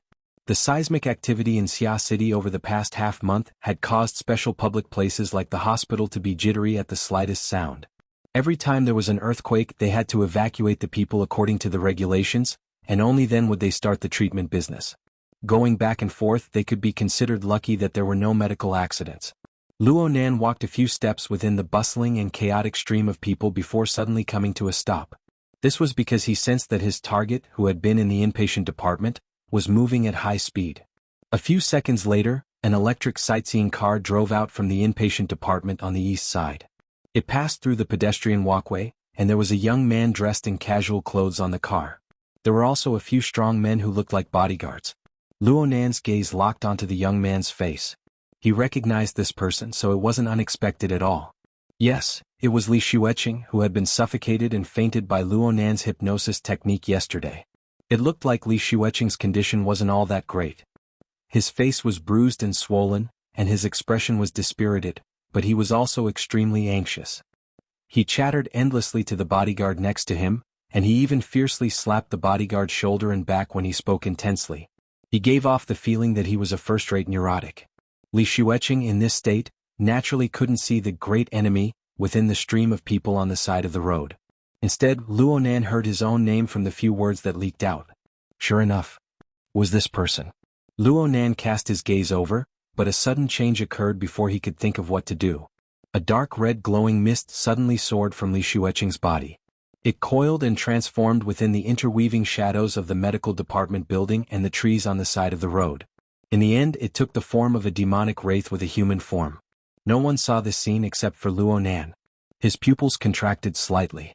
He stood still on the spot, not moving an inch. There was probably no one who was more familiar with this thing than Luonan. The burning wraith. It was another burning wraith. So it turned out that there wasn't just one burning wraith. And the most inconceivable thing was that Luonan didn't feel astonishment, vigilance, nervousness, and the like in this instant. Instead, it was a feeling of hunger. A feeling of hunger that couldn't be suppressed. The planted grain was ripe. The cooked dish was done. It looked quite delicious. Come, let's eat to our heart's content. Crash. The heavily chained crow vibrated with a cry. Its sound was like a sharp needle that fiercely pierced into the space between Luonan's eyebrows. Luonan shivered fiercely. Whatever delicacy, whatever hunger, all shattered in an instant. On the contrary, this brand new burning wraith before his eyes radiated a scorching power from the mental plane. It came pouring down towards Luonan. This power was clearly filled with hunger and greed. The wraith flew and pounced down towards Luonan. Luonan still didn't move an inch. He was deep in thought. The intense instinct of greed that came from this burning wraith was declaring something to him. At the same time, he was stimulated by the rapidly approaching threat. The rattling of the chains resounded in his mind, layer upon layer. The power that came from the body-mind format accumulated endlessly through this form until it reached a certain upper limit. In the next moment, the boundary between reality and illusion was torn apart noiselessly. The heavily chained crow leaped out from the space between Luonan's eyebrows. It collided head-on with the pouncing burning wraith and struck inside in an instant. Buzz. A miserable shriek that only existed on the mental plane shone into reality for an instant. The hundreds of doctors, nurses, students, and patients all had a moment of absent-mindedness. But soon, this fuzzy feeling disappeared without a trace. This was because the abstract symbol at the front of the heavily chained crow lit up with a lustrous radiance. The dark red radiance illuminated the originally dark interior of the burning wraith and released some sort of power. It transformed into a rapidly contracting whirlpool in an instant. The power of the whirlpool was extremely powerful. In the blink of an eye, this new understanding of the burning wraith no longer took shape. A large portion of its body was sucked into the abstract symbol by the whirlpool, increasing the brightness of the symbol. There was also a small portion that simply collapsed and dissipated in the void. The bodyguard's cries of alarm rang out from the electric sightseeing bus that just brushed past them at practically the same time. Li Xueqing, who had just been violently lashing out, suddenly fainted in the bus. He was unconscious. A small commotion appeared in the courtyard. Li Xueqing was hastily carried off the bus by the bodyguards and laid flat on the lawn to the side. His pupils were rolled back and he was foaming at the mouth. His face was ashen like a corpse. Luonan turned his eyes to see the life force that belonged to Li Xueqing. It was like the floodgates had been opened and a flood was released. A large amount of it leaked outwards. It transformed into wisps of light smoke on a level that the naked eye couldn't detect. It followed the collapsing burning wraith and was drawn into the void vortex. Luonan's eyebrows locked tightly. His mind stirred slightly and the heavily chained crow retracted. The dark red abstract symbol also retracted into the space between his eyebrows. The void vortex disappeared. The process of Li Xueqing's life force leaking out came to a screeching halt, but he had already sunk into a state of deep unconsciousness. Luonan stared at the unconscious Li Xueqing on the lawn with a grave expression. Victory was like crushing dry weeds and smashing rotten wood, but he didn't feel happy at all. Luonan shifted his gaze away from Li Xueqing's body after a moment. He turned towards the nearby crowd. Some people were watching curiously. Some people shot a glance and then completely ignored him.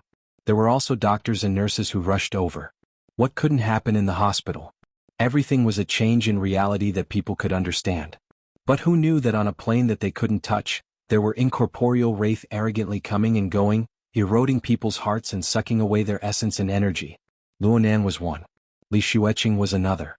Perhaps the sole couple that had a human tragedy happen were also of this type. How many more?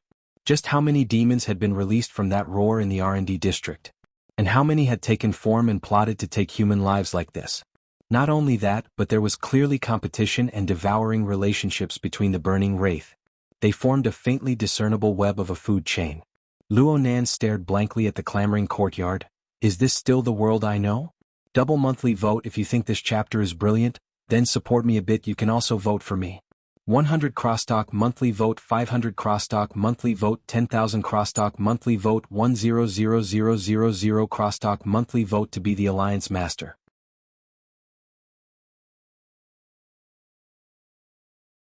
Chapter 36.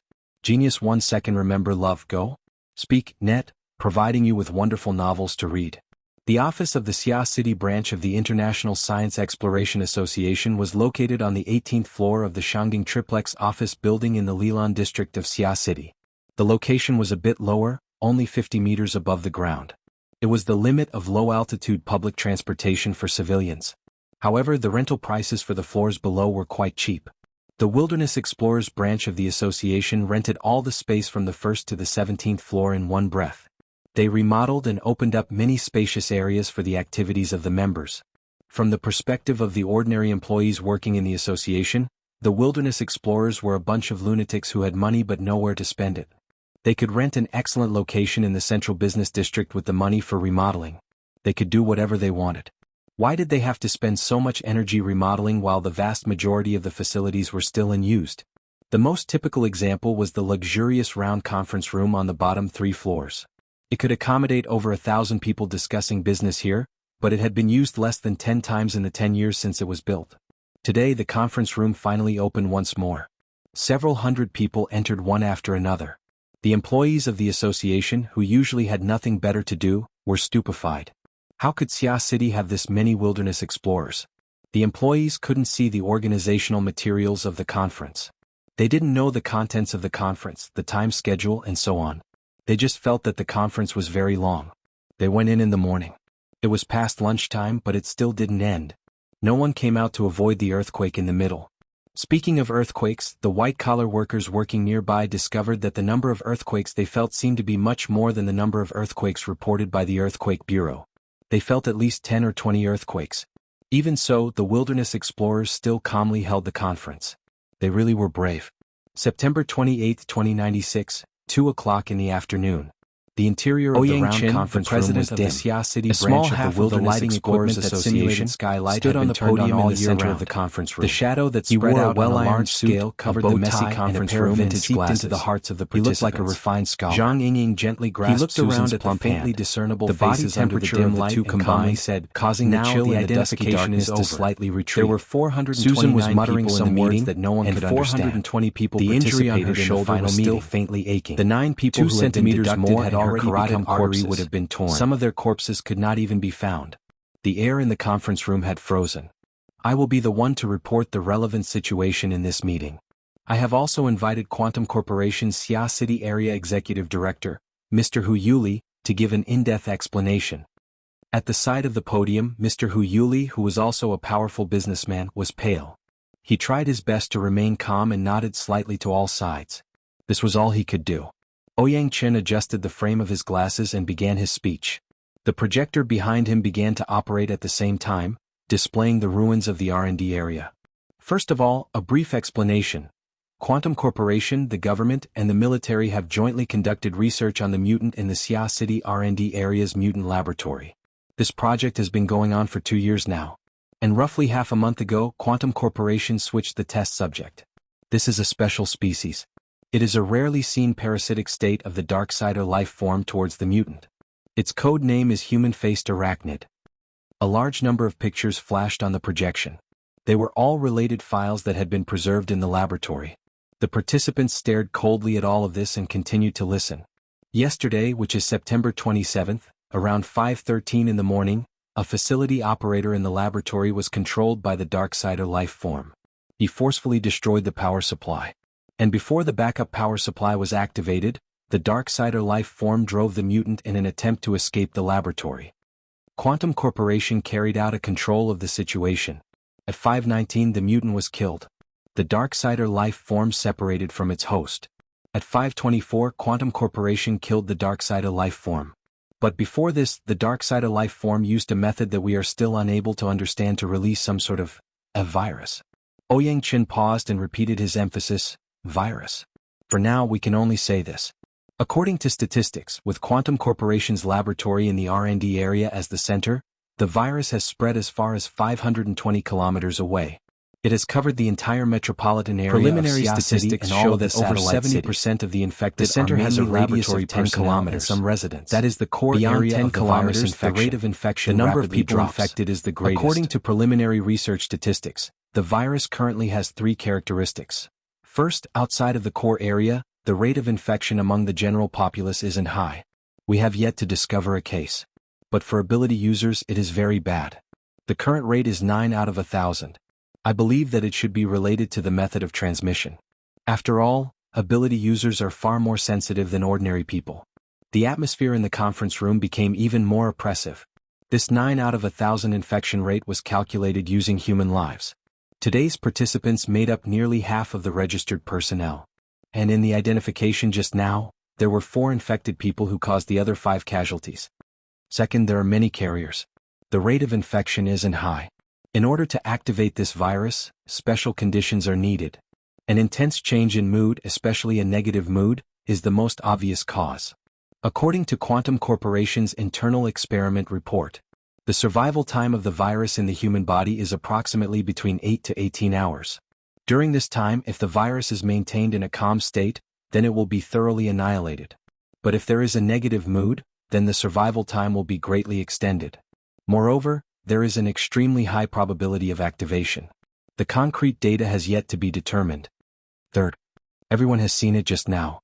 The activated virus will absorb the energy of the host's blood and energy, transforming into a Darksider life form. And these Darksider life forms will devour each other, fuse, and continuously grow stronger. Every time they grow stronger, their form and power level will draw closer to their emitter. Ouyang Chen tossed aside the explanation of the situation and turned to look at Hu Yuli. His gaze was cold and clear behind his flat glasses. Therefore we must ask, is that human-faced arachnid truly dead?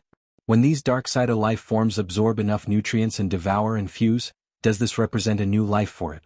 Does Quantum Corporation have any research that supports or touches upon this situation? Hu Yuli could only shake his head. The current research hasn't gone deep enough. We really don't understand. He had forcefully evaded Ouyang Chen's question, but it didn't mean that he had passed the test.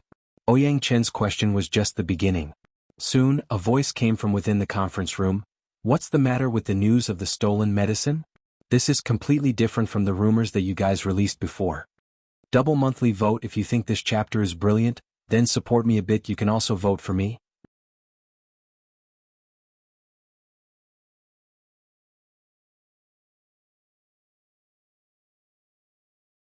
100 crosstalk coins monthly vote, 500 crosstalk coins monthly vote, 10,000 crosstalk coins, 100000 crosstalk coins. Alliance Master.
Chapter 37.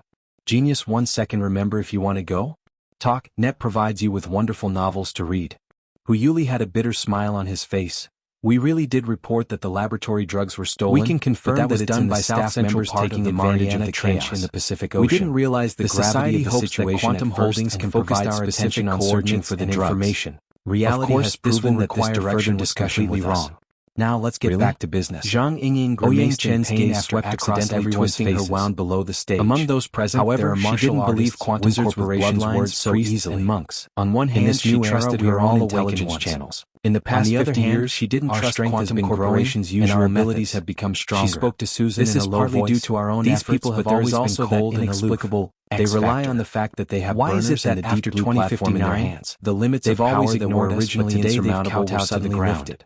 Why Susan is there nodded such a and then huge shook her gap head. between us and Let's see normal what the people? president says. Why are the legendary Huyuli's abilities explanation appearing one by certainly one in our convince bodies? the crowd. What have we The paid? repeated doubts What from did you below gain? the stage Was made there this an big equal shot sign of between business effort sweat. and gain? He was Are we gradually truly in overwhelmed. control of our At own this destiny, time, Ouyang or is Chen there lightly some unknown slapped the god stage. controlling everything? The sound wasn't loud, We thirst but to it know made the the entire secret. venue quickly We've always quiet been down. searching for its source, Everyone, but since we've we never don't been believe able in to find quantum an answer. corporation's And explanation. now, the path Then that let's seemed not to have waste been time severed on it. has suddenly been If you want swept an clean answer, of then go obstacles. find it yourself. It's laid out before Since us quantum once again. corporation wishes for I don't the want to miss society this to intervene opportunity. in this matter I and help believe them that deal everyone with the is the spread of the same. virus. A Then rumbling they should noise display rang through through the the corresponding venue, sincerity. but Ouyang Chen's words remained Of course, flat of and course. calm.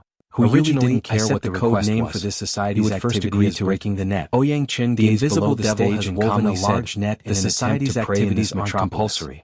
We need Organizing to activities but now requires the I want to approval call it of the over half of the signpost. members. We found Then nothing right in the now, past I'll talk few about the decades of reasons for exploration. supporting the activities. Until the appearance It's of very formatting simple. theory, According which to opened the reliable first page of information, humanity's this human-faced pursuit of individual arachnid was the evolution. first living This is the experimental theory of an material that was ordinary transported person. out of that We, as door. awakened ones, have fallen There weren't behind. many people below It's the stage inevitable who that we'll be a reacted. bit embarrassed.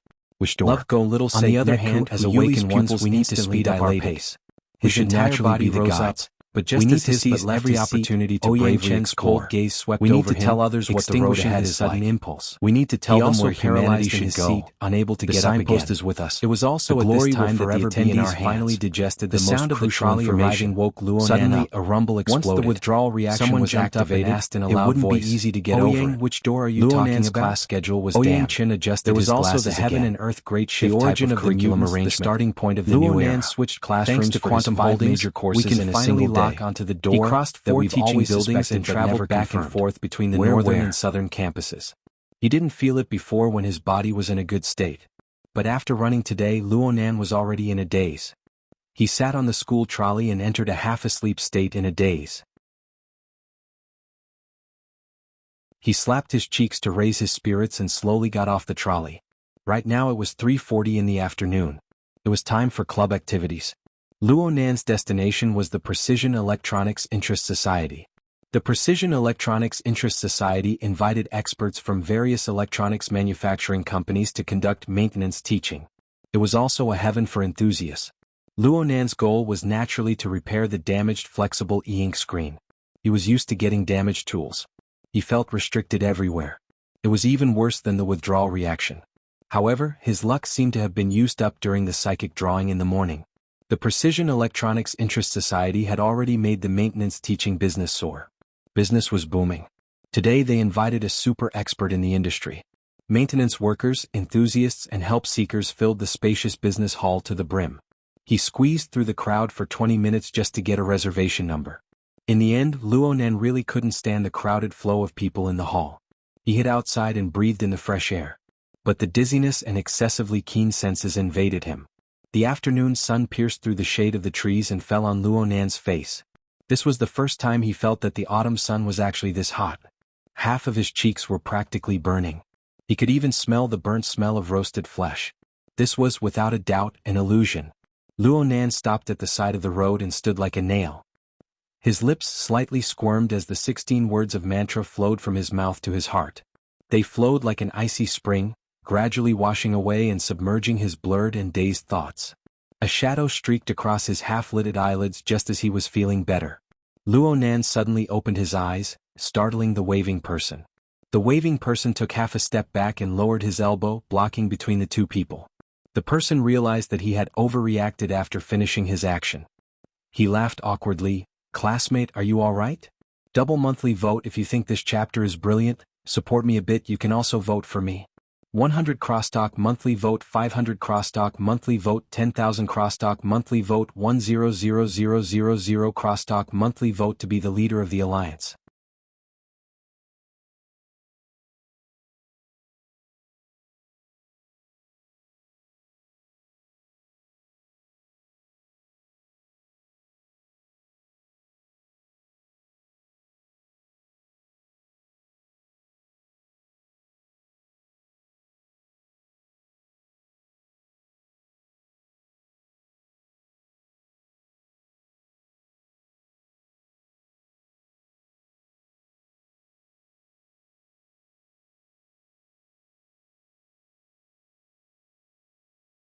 Chapter 38.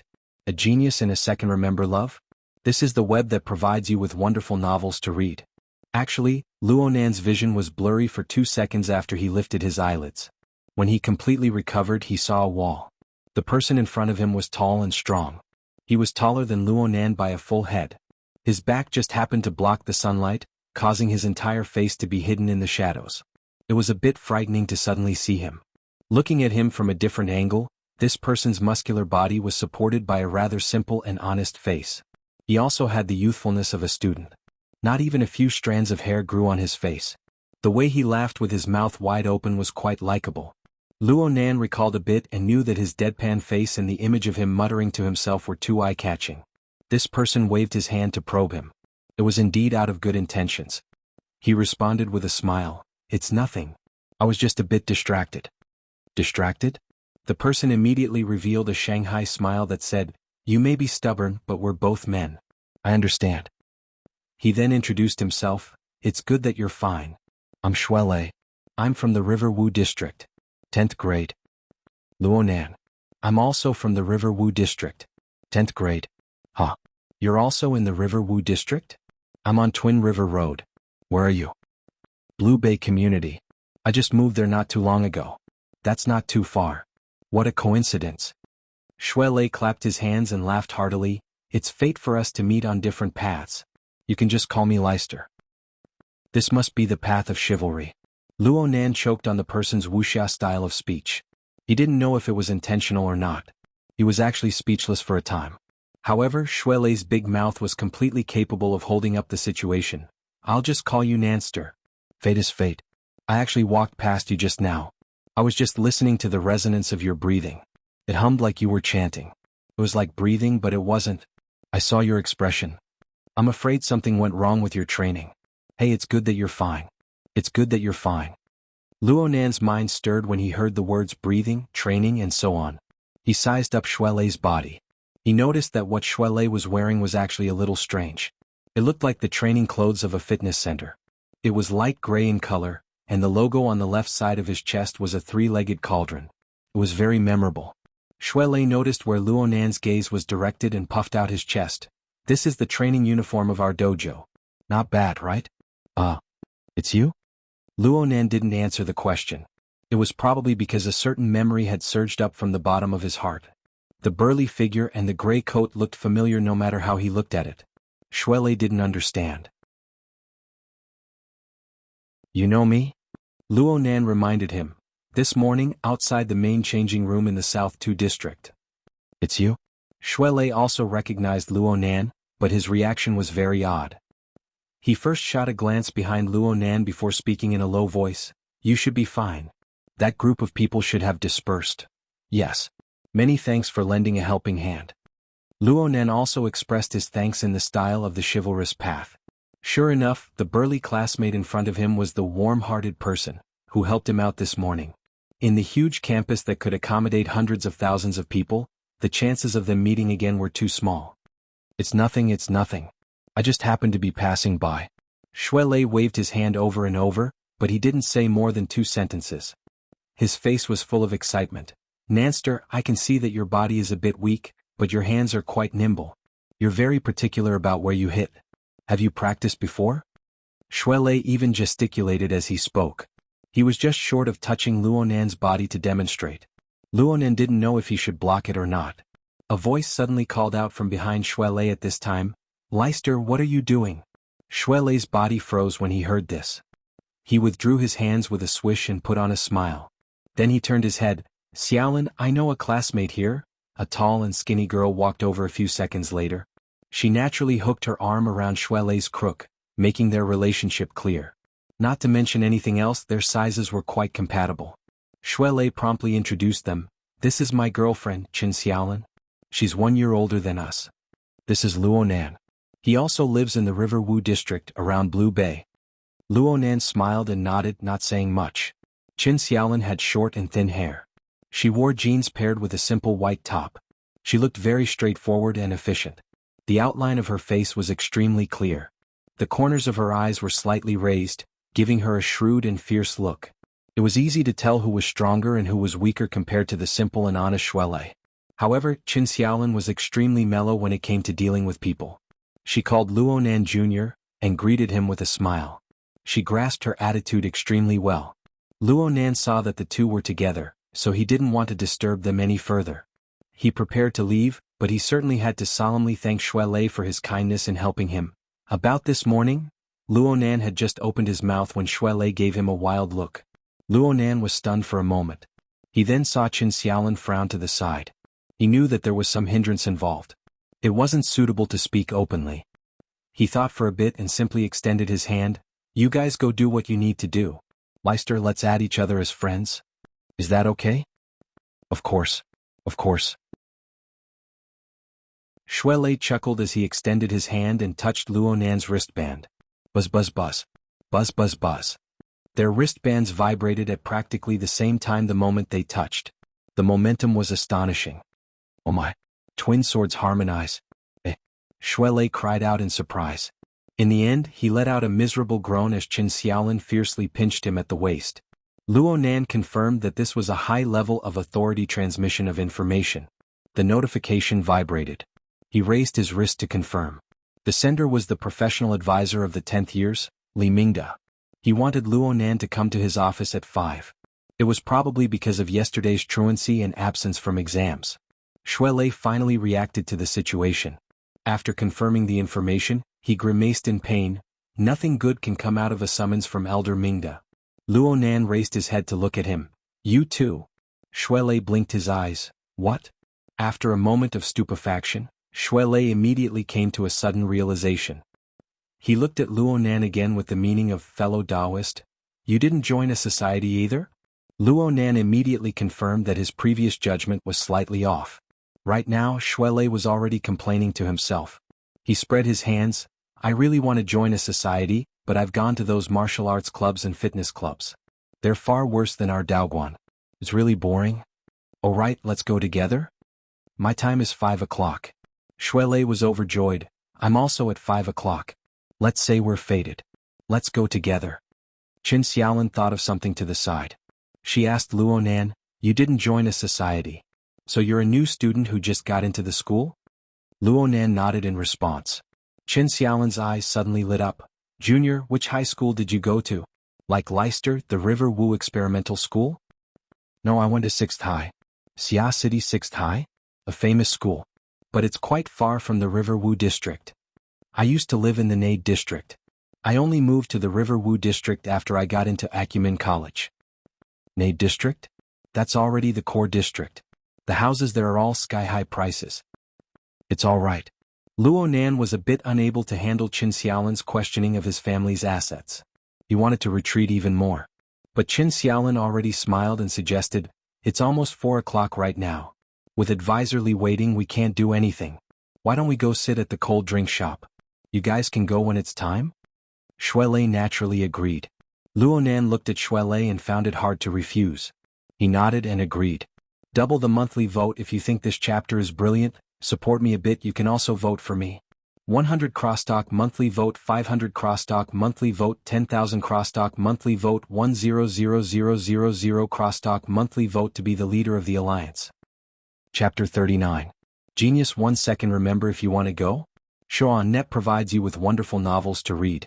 There was a campus shopping mall nearby, and the leisure area inside was famous for its snacks and cold drinks. Classes had already ended, but it was still club activity time, so there were relatively fewer people. At least, it was not as crowded as the Precision Electronics Interest Club. Luonan was still in the uncomfortable withdrawal period right now. He would avoid cold drinks and other stimulating foods if he could. However, he understood that Qin Xiaolin didn't invite him to sit down for a chat just to enjoy her delicious food. Sure enough, as soon as the service robot placed the snack platter on the table, Qin Xiaolin said to Shuelei, "Consultantly called you over this time. I won't mention anything else, but as long as it's related to the club, just deal with it casually. Don't say or agree to any substantive promises or operations." Shuelei was confused. What do you mean? Luonan knew that Qin Xiaolin's words were directed at him. However, this was not a good time to say anything. He raised his head and listened attentively. When Qin Xiaolin faced Shuelei, some words were easier to say. "Of course it's because I'm afraid you'll be fooled. The school's clubs are too complicated. It's a three-way game between the school, the teachers, and the students. If you don't understand the situation, it'll be easy for you to suffer losses." She knew that she wouldn't be able to convince him after saying all this, so she decided to try to move his emotions instead. "Anyway, I won't harm you, right?" Shuelei could only nod. Qin Xiaolin turned to face Luonan. "Junior, you need to know yourself and your enemy in everything. You need to plan before you make a move. Don't you agree?" Luonan could only smile. Qin Xiaolin immediately followed up by saying, "Junior, you've been here for nearly a month. You should know that Acumen College is essentially an experimental school. It's a combination of East and West. The atmosphere and methods are all different from previous schools. Many people who come here are more or less not used to it. This requires everyone to help and coordinate with each other. Actually, I suggest that you join the Mutual Aid Association." Mutual Aid Association? This school's student council has specially set up a mutual aid organization for students like you and Shuelei who are halfway into the school. The goal is to allow everyone to adapt to Acumen College's ecology and atmosphere as quickly as possible. There are many seniors in there who can impart their experiences to me and help me solve my problems. Really? Luonan was a bit embarrassed. He didn't really want to get involved in this sort of thing. Qin Xiaolin, on the other hand, was very enthusiastic. "Let's not talk about anything else. Tonight is the annual Mutual Assistance Buffet Party. Many seniors will be coming."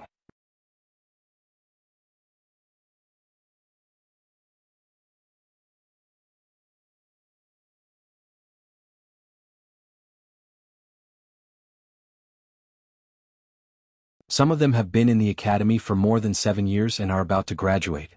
They have a lot of experience. Chatting when you have nothing to do can expand your network. Chatting when you have something to do can solve a lot of problems. Junior brother, you really shouldn't miss this opportunity. Luo student, you can't just by chatting. We can, you can't, you can, you want. Right when Luonan was thinking about how to refuse, his wristband vibrated slightly. The reservation number of the Precision Electronics Interest Society was already a reminder. Luonan let out a breath of relief and raised his wrist. "Senior, Lun, Luo for my turn. We should I my turn. We later. Yi. Qin shi. Qin shi sister. Shi feng dong. You. You. Qin. You time. Brother. Li Shuelei reminded him from behind, "Don't forget to go to Elder Mingda's place later." Luonan tossed the matter of the Mutual Help Society to the back of his mind and hurried back to the Precision Electronics Interest Society. Not long after, his number was called. He followed the small and exquisite guiding ball to the maintenance area. This place was much quieter than the lobby. He could see a few young students behind the maintenance desk. They were surrounding a middle-aged technician discussing some problems. Someone saw Luonan come in and looked at the reservation form. The flexible e-ink screen was damaged by external forces. The repair costs are high. It may not be completely restored. It's more appropriate to find a manufacturer to replace it. Luonan sat in front of the desk and whispered, "It's a piece of equipment." His words made over half of the people turn their heads. The person who was looking at the reservation form laughed. "It's amazing to be able to do something with the flexible e-ink screen. Why don't you fix it yourself? I see that this screen is from 5 years ago. It's the perfect time to upgrade it." Luonan hesitated for a moment before speaking. "That person isn't here anymore." "Oh, that's a pity." The middle-aged technician raised his head at this time. He looked like a very amiable person. He laughed. "Then let's take a look. If you have any good ideas, let's compare them." "Thank you, teacher." Luonan nodded in thanks. He removed the flexible e-ink screen from his notebook and passed it to the back of the maintenance desk. The middle-aged technician glanced at it and his eyes lit up a bit. Jellyfish board? This isn't easy to do. Many external modules don't have space. Did they move a lot inside? Dismantle the machine, dismantle the machine. Worker Zhai, you do it yourself. The students were all raring to go. Worker Zhai didn't decline. After all, a group of students who hadn't graduated had no idea how to dismantle a highly integrated electronic device like the flexible e-ink screen. Dismantling a flexible e-ink screen with a thickness of only 2 mm was definitely a job that required meticulous patience. Worker Zhai's gentle temperament was just right. As he dismantled the screen, he casually explained the main points and difficulties of dismantling the screen to the students. He explained the profound and simple terms. Even Luo Nan, who didn't know a thing about this, had some basic concepts as he listened. But as the dismantling progressed, Worker Zhai gradually stopped talking. His expression became more and more unsightly. He wasn't the only one. A few students saw that something was wrong. They began to whisper to each other. Worker Zhai really was patient. He spent a full half an hour to dismantle the entire flexible e-ink screen into 2 pieces, completely revealing the internal structure. Only then did he stop. At this time, the inspection equipment of the control desk naturally cut in and scanned the situation of each component. As the equipment displayed all sorts of data, the buzzing sounds of discussion grew louder. Finally, the student who took the job first couldn't help but say to Luo Nan, "Hey buddy, you didn't come here on purpose to mess things up, right?" Luo Nan was stunned. He didn't understand what Worker Zhai meant at all. "This jellyfish screen of yours hasn't moved a lot." "It hasn't moved at all?" "Fine, you added a battery module, but the processor, the storage module, the signal transceiver module, and the sensor are all missing. Do you normally use this board as a mirror?" "Impossible." Even though Luo Nan was a noob in electronics, he knew that the flexible screen was purely for decoration without a processor and storage module. It couldn't even be used as a mirror. Of course this was impossible. He had been using it just fine yesterday. All sorts of software applications were unhindered. He had even drawn 2 sketches.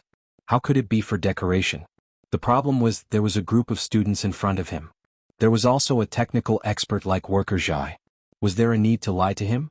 And the results on the inspection equipment were crystal clear. There was no falsehood whatsoever. Luo Nan was truly at a loss when faced with a dozen unfriendly gazes. "You guys make way." Worker Zhai, who had been silent all this time, suddenly indicated to the students blocking the control desk to make way. He waited for the people in front of the control desk to clear out. Then he controlled the mechanical arm and carefully operated behind the open jellyfish screen. Several seconds later, a long thread like a spider's web was slowly pulled out from the twisting circuit. It swayed slightly with the breathing of the surrounding people.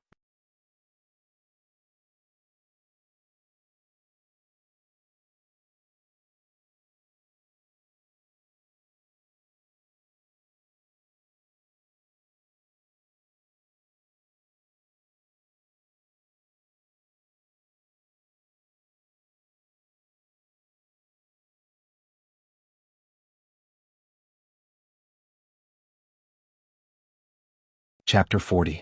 Genius 1 second. Remember if you want to go? Show.net provides you with wonderful novels to read.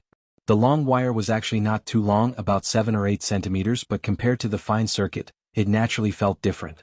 Love go, small say, netco. As the long thread was pulled out, the attention of the group of students naturally shifted. Someone asked, "What is this? Metal? It seems to be quite resilient. How did you get in? Did it exist before?" Worker Zhai did not give an answer to the above question. As he looked at the actual object, he also looked at the scanning results of the machine. A moment later, he put on a thin film glove and removed the long thread from the mechanical arm. "The weight isn't right. It's quite heavy." As he spoke, Worker Zhai prepared to place the long thread on an electronic scale at the side to weigh it. The group of students curiously gathered around him. "Wait a moment." Luo Nan suddenly spoke. Everyone's gazes shifted to his face and he lowered his head slightly. "I'm sorry. I won't repair it." His words instantly stirred up a hornet's nest. At the maintenance station, the club members were agitated. "You did it on purpose, didn't you? F***ck, he's really here to cause trouble? What grade are you in? I've already lifted the lid and you're still playing this game? Do you think precision electronics is a pushover?" Luo Nan's expression didn't change. He repeated his previous words. I'm sorry. I've decided not to fix it. On one side were boiling emotions and on the other side was a stiff attitude. The two sides collided, and it seemed like they were about to intensify. After a moment of shock, Worker Zhai stepped forward to smooth things over. If you don't want to fix it, then don't fix it. After all, it's someone else's stuff. Love, go, Smalt say, Neko, I don't think this student is going to make fun of us. Anyway, I'm sure he won't be short of labor fees. Worker Zhai tried to lighten his mood by cracking a cold joke, but no one supported him. Luonan gave thanks from the bottom of his heart. He bowed once more. Thank you, Worker Zhai. I'm sorry about today. Worker Zhai was all smiles as he tried his best to calm the members around him. Alright, I'll restore the machine first. It didn't take long. However, there are some tricks in it. You guys have to pay attention. Luonan really admired this man's concern, but he had no choice but to remind him, Worker Zhai, that thread? Worker Zhai immediately understood and chuckled. To be honest, I really don't know where to put this thing. He took out a membrane bag that was used to seal small components. He placed the long wire inside before handing it over to Luonan. Luonan didn't know how many times he had expressed his thanks. He carefully extended his hand to receive it. More than a dozen cold eyes fell on him. He had undoubtedly become the most unpopular person in the Precision Electronics Interest Club. Luonan didn't care about this at all. At this very moment, there was only this thin thread in his eyes. 10 minutes later, Luonan walked out of the society's main hall.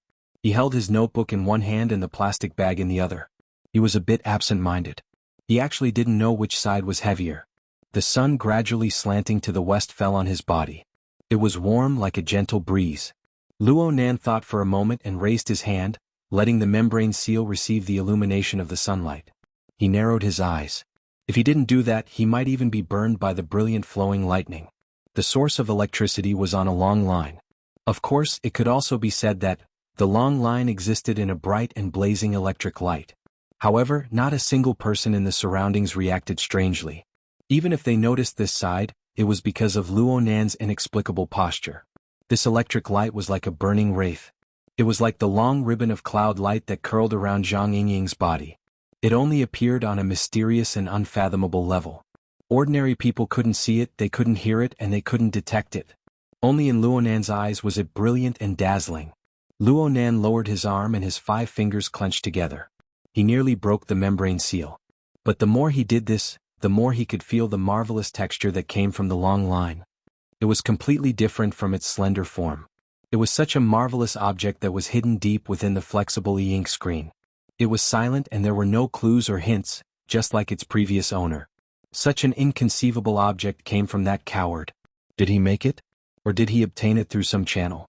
Why did he hide it in the flexible e-ink screen and send it back? Why wasn't there a hint at all? That coward. What in the world was he planning? Luonan's mind was in complete chaos.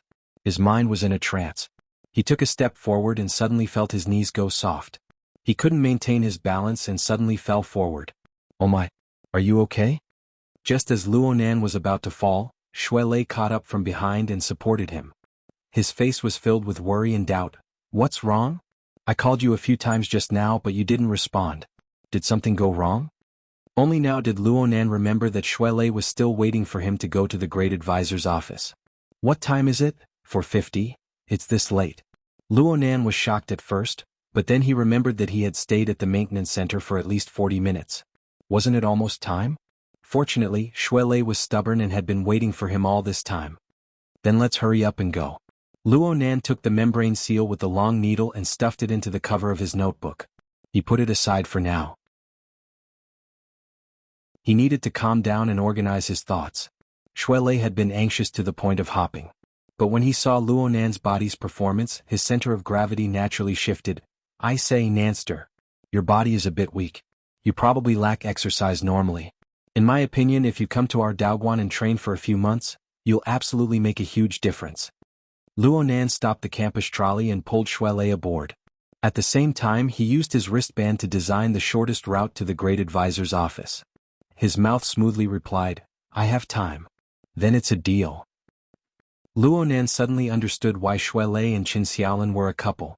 The route was planned properly and with a bit of luck, Luonan and Shuelei practically stepped on the dot and entered the great advisor's office. There weren't many freshmen who entered the school halfway through. There were even fewer who hadn't joined a society by the end of the month.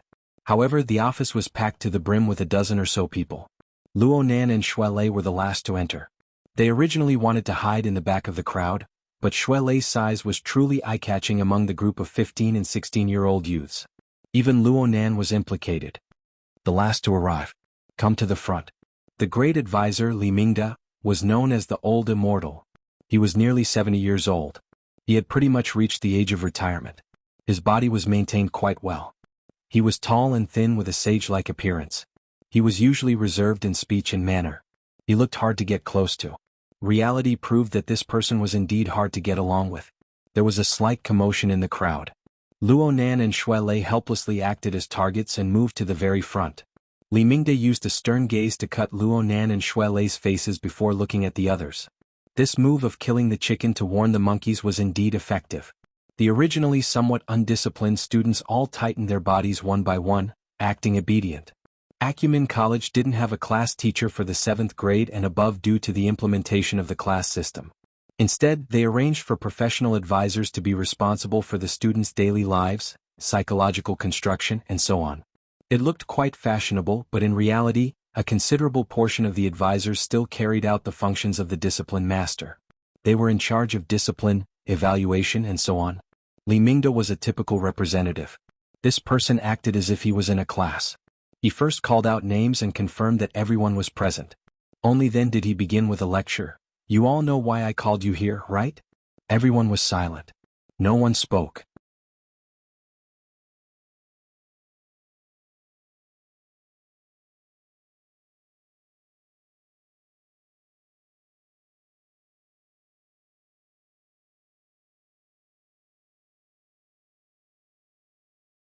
Chapter 41.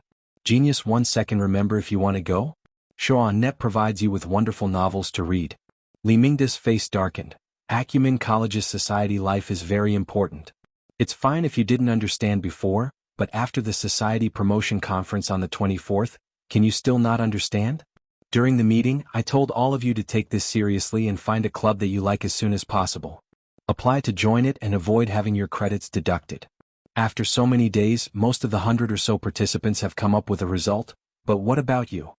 He knocked on the table, and the sensor activated a simple AR device, displaying a list of information. Xue Lei joined the traditional martial arts club on the 25th, then quit? Their skills are too crude. Xue Lei tried to explain, but Li Mingde glared at him fiercely. Luo Nan also cast a glance. He felt deep admiration. Then it was his turn, and you, Luo Nan. You said that you would participate in the interview for the Mystic Arts Research Society on the 27th, but you didn't go. He skipped classes for the entire day. Luo Nan opened his mouth wanting to explain, but in the end he shut his mouth. He just stood there quietly. One by one, Li Mingde pointed out the other people's failed or even blank club experience. In the end he sneered, you guys are very calm. I've already said it during the club promotion meeting. According to the school's rules, the total credit for a club is 24 points for 3 years. Each year, 8 points will be deducted. If you don't join a club, all 8 points will be deducted. Let's do the math. How many additional courses do you need to take to make up for the gap? To the students, this was the most realistic problem. After all, a main course only gave them 4 credits a year. The gap between 2 main courses was enough to wipe out most people's year's worth of hard work. At that moment, there was an uneasy commotion in the office. It seemed that the school was serious. This was too different from their previous school. At this moment, Li Mingde gave them another heavy blow. The final deadline for new students to join the club is September 30th. Today is the 28th. I still have time, right? But I have to remind you that tomorrow is the weekend. Most clubs won't be accepting new members. A bunch of people lowered their heads to look at their watches, and then their faces turned ashen. Love go, small say, Neku. The club activity would end at 6 o'clock, but it was already 5:20 now. In other words, even if he turned around and left now, he would have less than 40 minutes to find a club, apply for membership, and go through the procedures. This was assuming that the club was willing to accept him. Someone immediately screamed, isn't he dead for sure? Xue Lei and Luo Nan glanced at each other. They discovered that this situation was extremely similar to what Qin Xiaolin had warned them about. They lowered their heads and played dead. Li Mingde waved his hand when he saw the group of people who were either lifeless or devastated. Whether it's the school or me as a consultant, I've already fulfilled my obligation to inform you. As for the choices you've made, you'll have to bear the consequences yourself. Alright, time is running out. If you still want to save your credits, hurry up and work hard. Hey, that's it? Aside from Shui Lei, who withdrew from the society on his own, and Luo Nan, who was a special case, most people had introverted personalities. They were irresolute and indecisive. Add to that the fact that they were 15 or 16 years old and inexperienced, and they were already out of their wits after a few rounds of bombardment. What freedom of choice was this? The group of people looked at each other. No one dared to move. Some of the more timid ones were already on the verge of tears. Luo Nan and Shui Lei, who originally wanted to withdraw, found it embarrassing to move again. This lasted until a person with a bit of a flexible mind opened his mouth and stammered, "Then, consultantly, it's already this time. We won't make it in time no matter how fast we rush. Can the school make some arrangements? The school won't interfere with the students' freedom of choice." Li Mingde continued to emphasize the word freedom of choice, and ignored him. The young man became anxious and began to speak indiscriminately, "But you're the consultant. Shouldn't you help the students solve their problems? You little brats, you want me to take the lead at this time?" Though he said this, Li Mingde's stern face still softened a bit.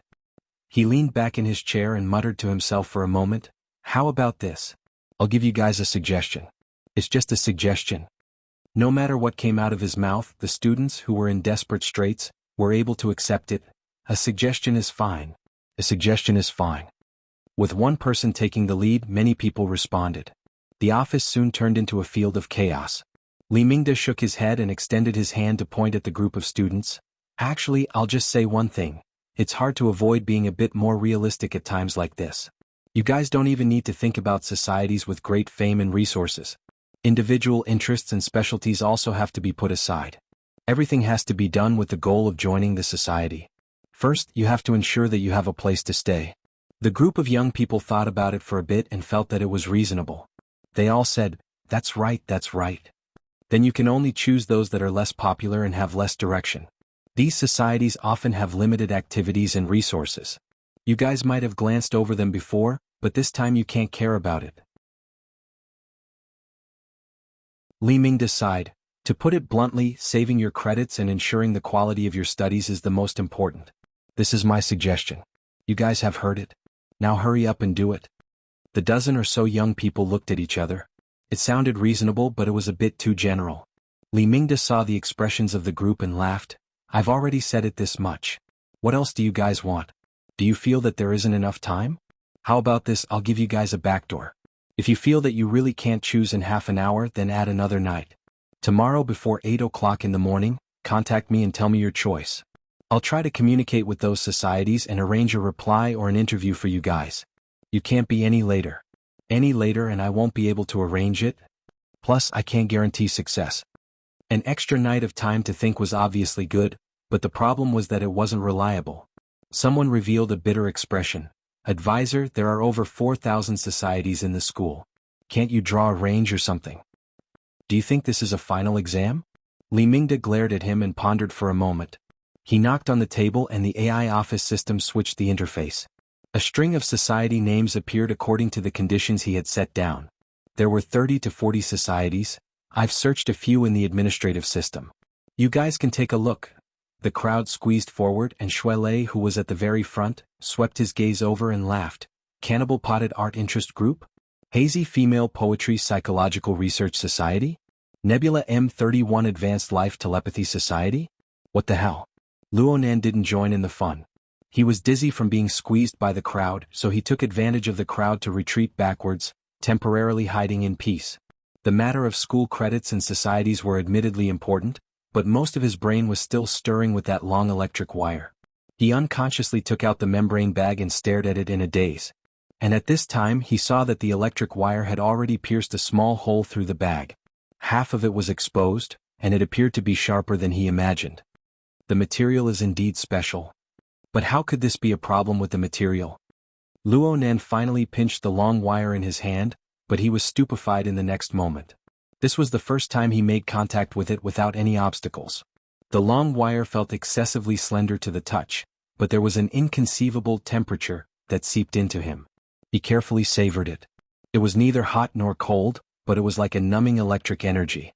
It was guided from his fingertips and instantly spread throughout his entire body. His body didn't do anything, but the long wire that fluttered was immediately in the room suddenly sprang straight. He didn't know what kind of principle this was. It was like an extremely tough needle. His wristband vibrated slightly during his puzzlement. A phone call came in. He instinctively extended his hand to press it, but he forgot about the long wire that was trembling at his fingertips.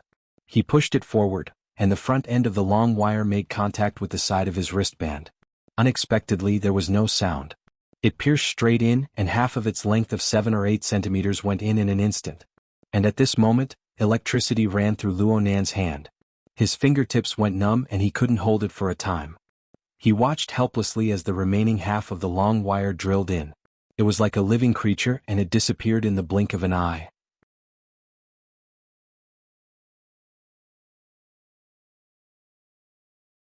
Chapter 42. Genius 1 second. Remember if you want to go? Shoan provides you with wonderful novels to read. Luo Nan stared blankly at all of this. He was completely unable to stop it. Probably because it was pierced by the long thread, the interface of the bracelet that lit up instantly became chaotic, and then the screen went off. But the screen lit up once more in less than half a second and returned to normal. There were still incoming calls and there were still vibrating reminders. But Luo Nan noticed that the style of the interface was clearly different from before. Furthermore, he looked strangely familiar. He stared at the interface of the wristband in a daze until Shuelei walked over and reminded him, "Hey, the phone." It was as if Luo Nan had awoken from a dream. Only now did he truly see the message of the communication number clearly. It didn't matter if it was the nightclub or the faded one. His first reaction was to block this understanding of Luo Nan's. In the blink of an eye, the first round of tremors had just ended, but right after that, the second round came. It's nothing, I can handle it myself. Luo Nan let out a breath and answered the call. Right now, Luo Nan was completely convinced by his older cousin, and magnetic voice came from the bracelet. Getting entangled with this group of rich kids was bound to not have any good consequences. I know which one you are. Luo Nan really didn't want to pay attention to this person. Was more or less the same. From yesterday until now, more than 30 hours skills were also first rate, as well as the subsequent troubles that could be seen and not seen. Why drag it out to an hour when we can finish it in 10 minutes? Behavior. Where are you? If this bastard dared to immediately show himself, I'll go find you. Luo Nan would absolutely be happy to do some experiments on his body that were normally the interface of his wristband. Luo Nan wouldn't even blink. The screen that had darkened during the call automatically shamelessness had reached a new level. Small and exquisite interface. Luo Nan was silent for a moment. She immediately apologized profusely. Luo Nan's wristband interface had a classic automatically formulated yesterday's matter was all. The color was white. Actually, I should have contacted you last night, but because I had to prepare something, now the main color of the interface had changed to a space blue. There were fine stars decorating right now, and even the software icons had been replaced. Let's meet up and I'll apologize. The problem was that it was still so familiar. Xie Junping affectionately called Luo Nan the layout. This was clearly the interface theme of his flexible body when he heard it. Damn this fellow must have pondered for a long time on how to address him before coming up with such an answer. Luo Nan felt that his brain wasn't enough to handle it. He didn't want to be involved. He didn't want to stay in the noisy office. He responded in a lukewarm manner and walked out first. Senior, there's no need to be so polite. He was the first person out of this group of students to walk out of the office. What is it?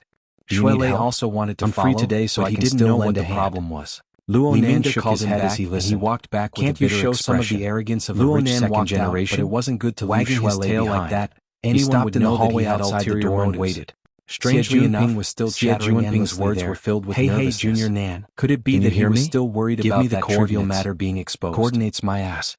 Luo Nan's thought had just started when he saw the interface of his wristband change. It was the GPS setting area. The relevant coordinates sharing option appeared before his eyes.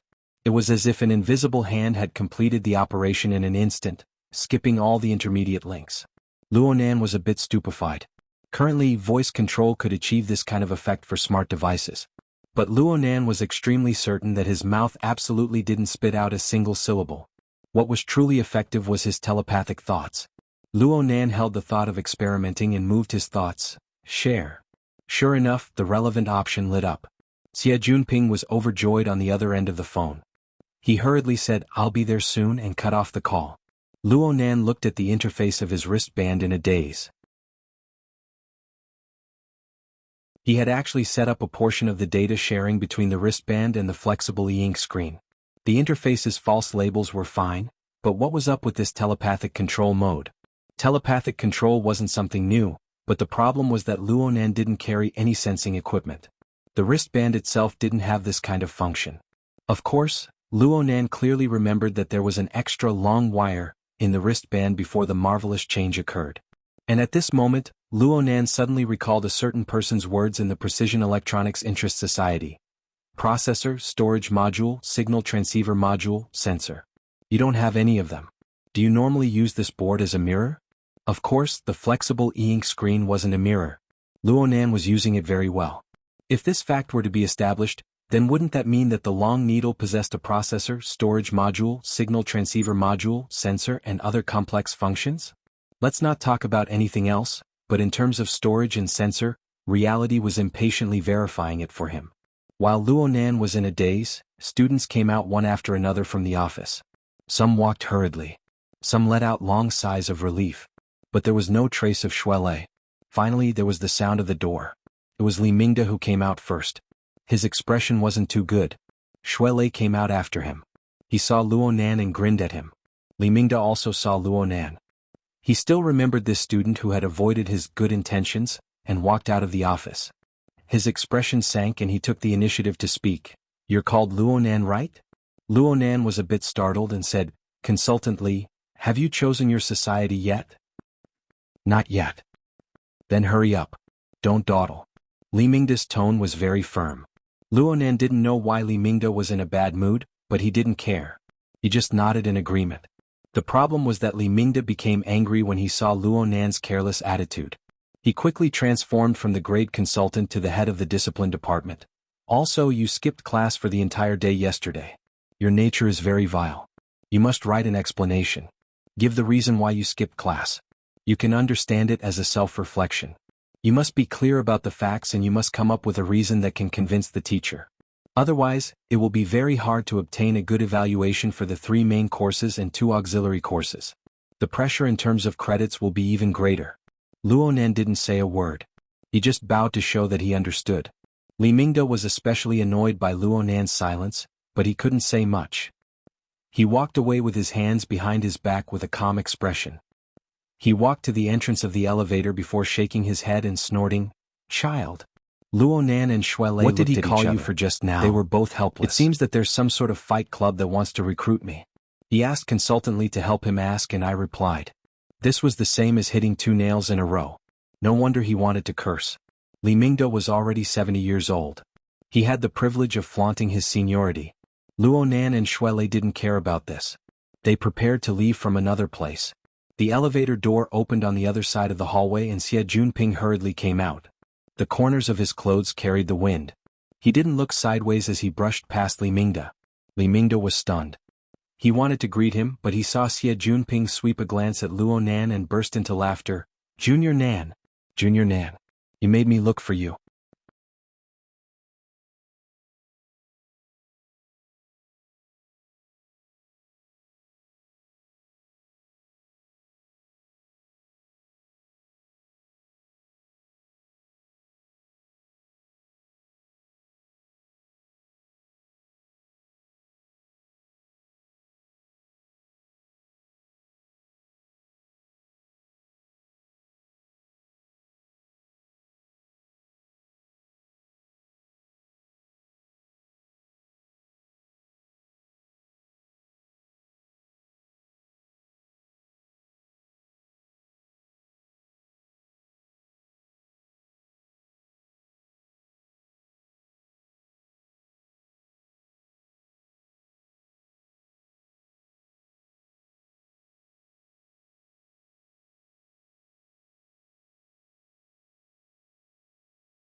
Chapter 43. Genius 1 second. Remember if you want to go? Show.net provides you with wonderful novels to read. After a whole day of recovery and preparation, Xie Junping had completely thrown away his drunken and lethargic image. Love Gong small sake netku. At this moment he was a cheerful and easygoing young man. He chased after Luonan with a few steps. He originally wanted to give Luonan a hug or something, but he saw that Luonan had no such intentions. He could only shake Luonan's hand, not letting go. He shook Luonan fiercely. Brother Nan, it's all thanks to you, all thanks to you. Luonan was unable to endure Xie Junping's enthusiasm. He pulled his hand out and took the opportunity to introduce Xie Junping and Shuelei to each other. Xie Junping treated Shuelei as a good friend of Luonan's. Relying on his old face, he smiled before saying anything. After greeting them, he asked, "You two know each other? What business did you guys come here for? Don't you know? Is everything all right? This is my benefactor, my savior." Shuelei had also met Xie Junping once at the society promotion conference. But his tone was serious and would not be misunderstood. He had no impression of Luonan back then. Uncle Lee, but did you hear about what happened in the R&D district yesterday? Without thinking too much, he answered honestly. When it happened, I was on the viaduct. It's almost due, so advisedly is rushing us. Happened, I fell down. Society? If it weren't for little brother Nan risking his life to pull me back, Xie Junping was shocked and turned his head to look around. Luonan was baffled by his reaction. The more Li Mingda listened, the more nervous he became. Not yet. Of course, he was nervous that Li Mingda had been watching from the entrance of the elevator for a long time. It was very uncomfortable. Seeing that Xie Junping's attitude wasn't right at this time, he wanted to dodge into the elevator. Stuck close to him. However, as he was older, he wasn't that acting bravely for a just cause and saving a life. The corner of Xie Junping's eyes. We don't have banners or certificates of merit here. Uncle Lee, I was in a hurry just now and didn't see you. Don't say that my Xie Junping's rotten life isn't worth 2 or 3 credits. In a loud voice. The corner of Li Mingda squeezed out a smile on his face. He didn't know how to respond. He had just reprimanded a few seconds later. Xie Junping was hard not to feel guilty in his heart when he saw the exchange between Xie and Luo. For our school to apply for extra credit. With a single word and waved his hand, wanting to leave. Uncle Lee, how about this? It's fine. Let's put in some effort. You guys take your time. No matter what, something to do, so I'll leave first. Unfairly. Wait a minute, don't I have to look for you for the club's matters? Hearing Xie Junping's words, him as he Li Mingda hesitated for a long time. He still wanted to maintain the little bit of airs he had. His face was smiling amiably, but his heart was really uneasy. He could only say, even though Xie Junping called him Uncle Lee so intimately, Xie Junping forced himself to promise title as the great advisor was nothing. Only then did he send Li Mingda into the elevator with a chuckle and family background. Xie Junping's division of power and Shuelei with abilities in the student union and the honor society just happened to be the bane of his existence. As long as he wanted to be happy as an advisor, he had to serve the Xie family's eldest young master had a straightforward temperament, with great difficulty but he managed to move back. He saw that Xie Junping had rushed over to find Luonan for something, so he didn't get involved. He chatted a bit with Xie Junping and expressed his thanks. Then he said that he and his girlfriend were going to prepare for tonight's gathering, so he took his leave. Luonan also wanted to leave, but he had second thoughts. It would be better to clarify things today. He had to understand where Xie Junping's enthusiasm came from. There was no one else around, so Xie Junping spoke more openly. He moved closer and asked, Li Mingda was acting weird just now. Did he make things difficult for you before? Luonan laughed but didn't say anything. I knew this old thing wasn't reliable.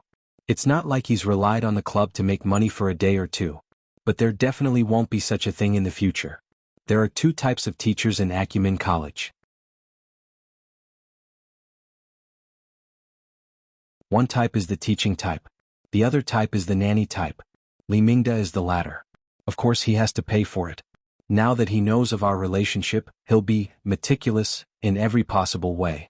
Xie Junping unconsciously brought out the boldness of a young master, but soon he thought of Luonan's dark hero moral standards. He was a bit embarrassed. Junior, just listen to me. Reality is, I understand. Luonan didn't want to talk about this topic anymore. Xie Junping seized the opportunity to start building relationships with large schools. I know that Junior Nan doesn't want to waste your energy on this matter. It's easy. Yesterday you saved my life and protected my reputation.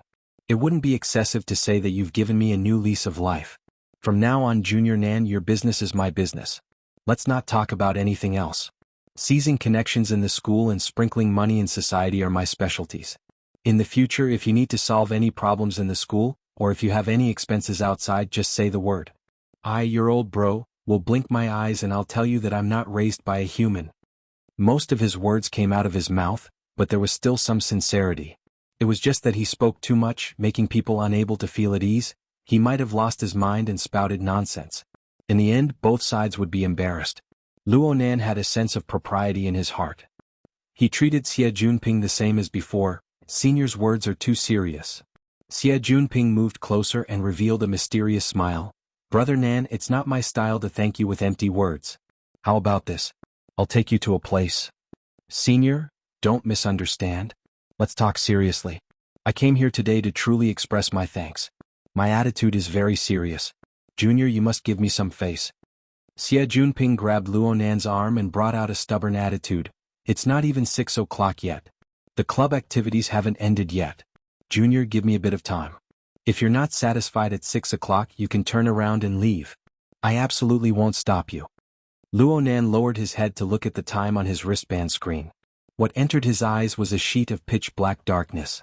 He tapped it again and a low battery prompt appeared on the screen. Then he entered a low-power standby state. The battery consumption was a bit fast. Luo Nan remembered that his wristband still had at least half of its battery left. Normally, it wouldn't be a problem for it to last for a month. The current situation clearly didn't make sense. He muttered to himself for a moment before he was forcefully pulled by Xie Junping into the elevator. You're tuning in to the Han Li's Wuxia Chronicles YouTube channel. We're so grateful for your support and don't forget to subscribe to join us on this incredible journey through captivating stories. Your generosity through donations truly makes a world of difference, as it's the primary source of revenue that allows me to expand and enhance this channel for you. Thank you from the bottom of my heart for being a part of this adventure.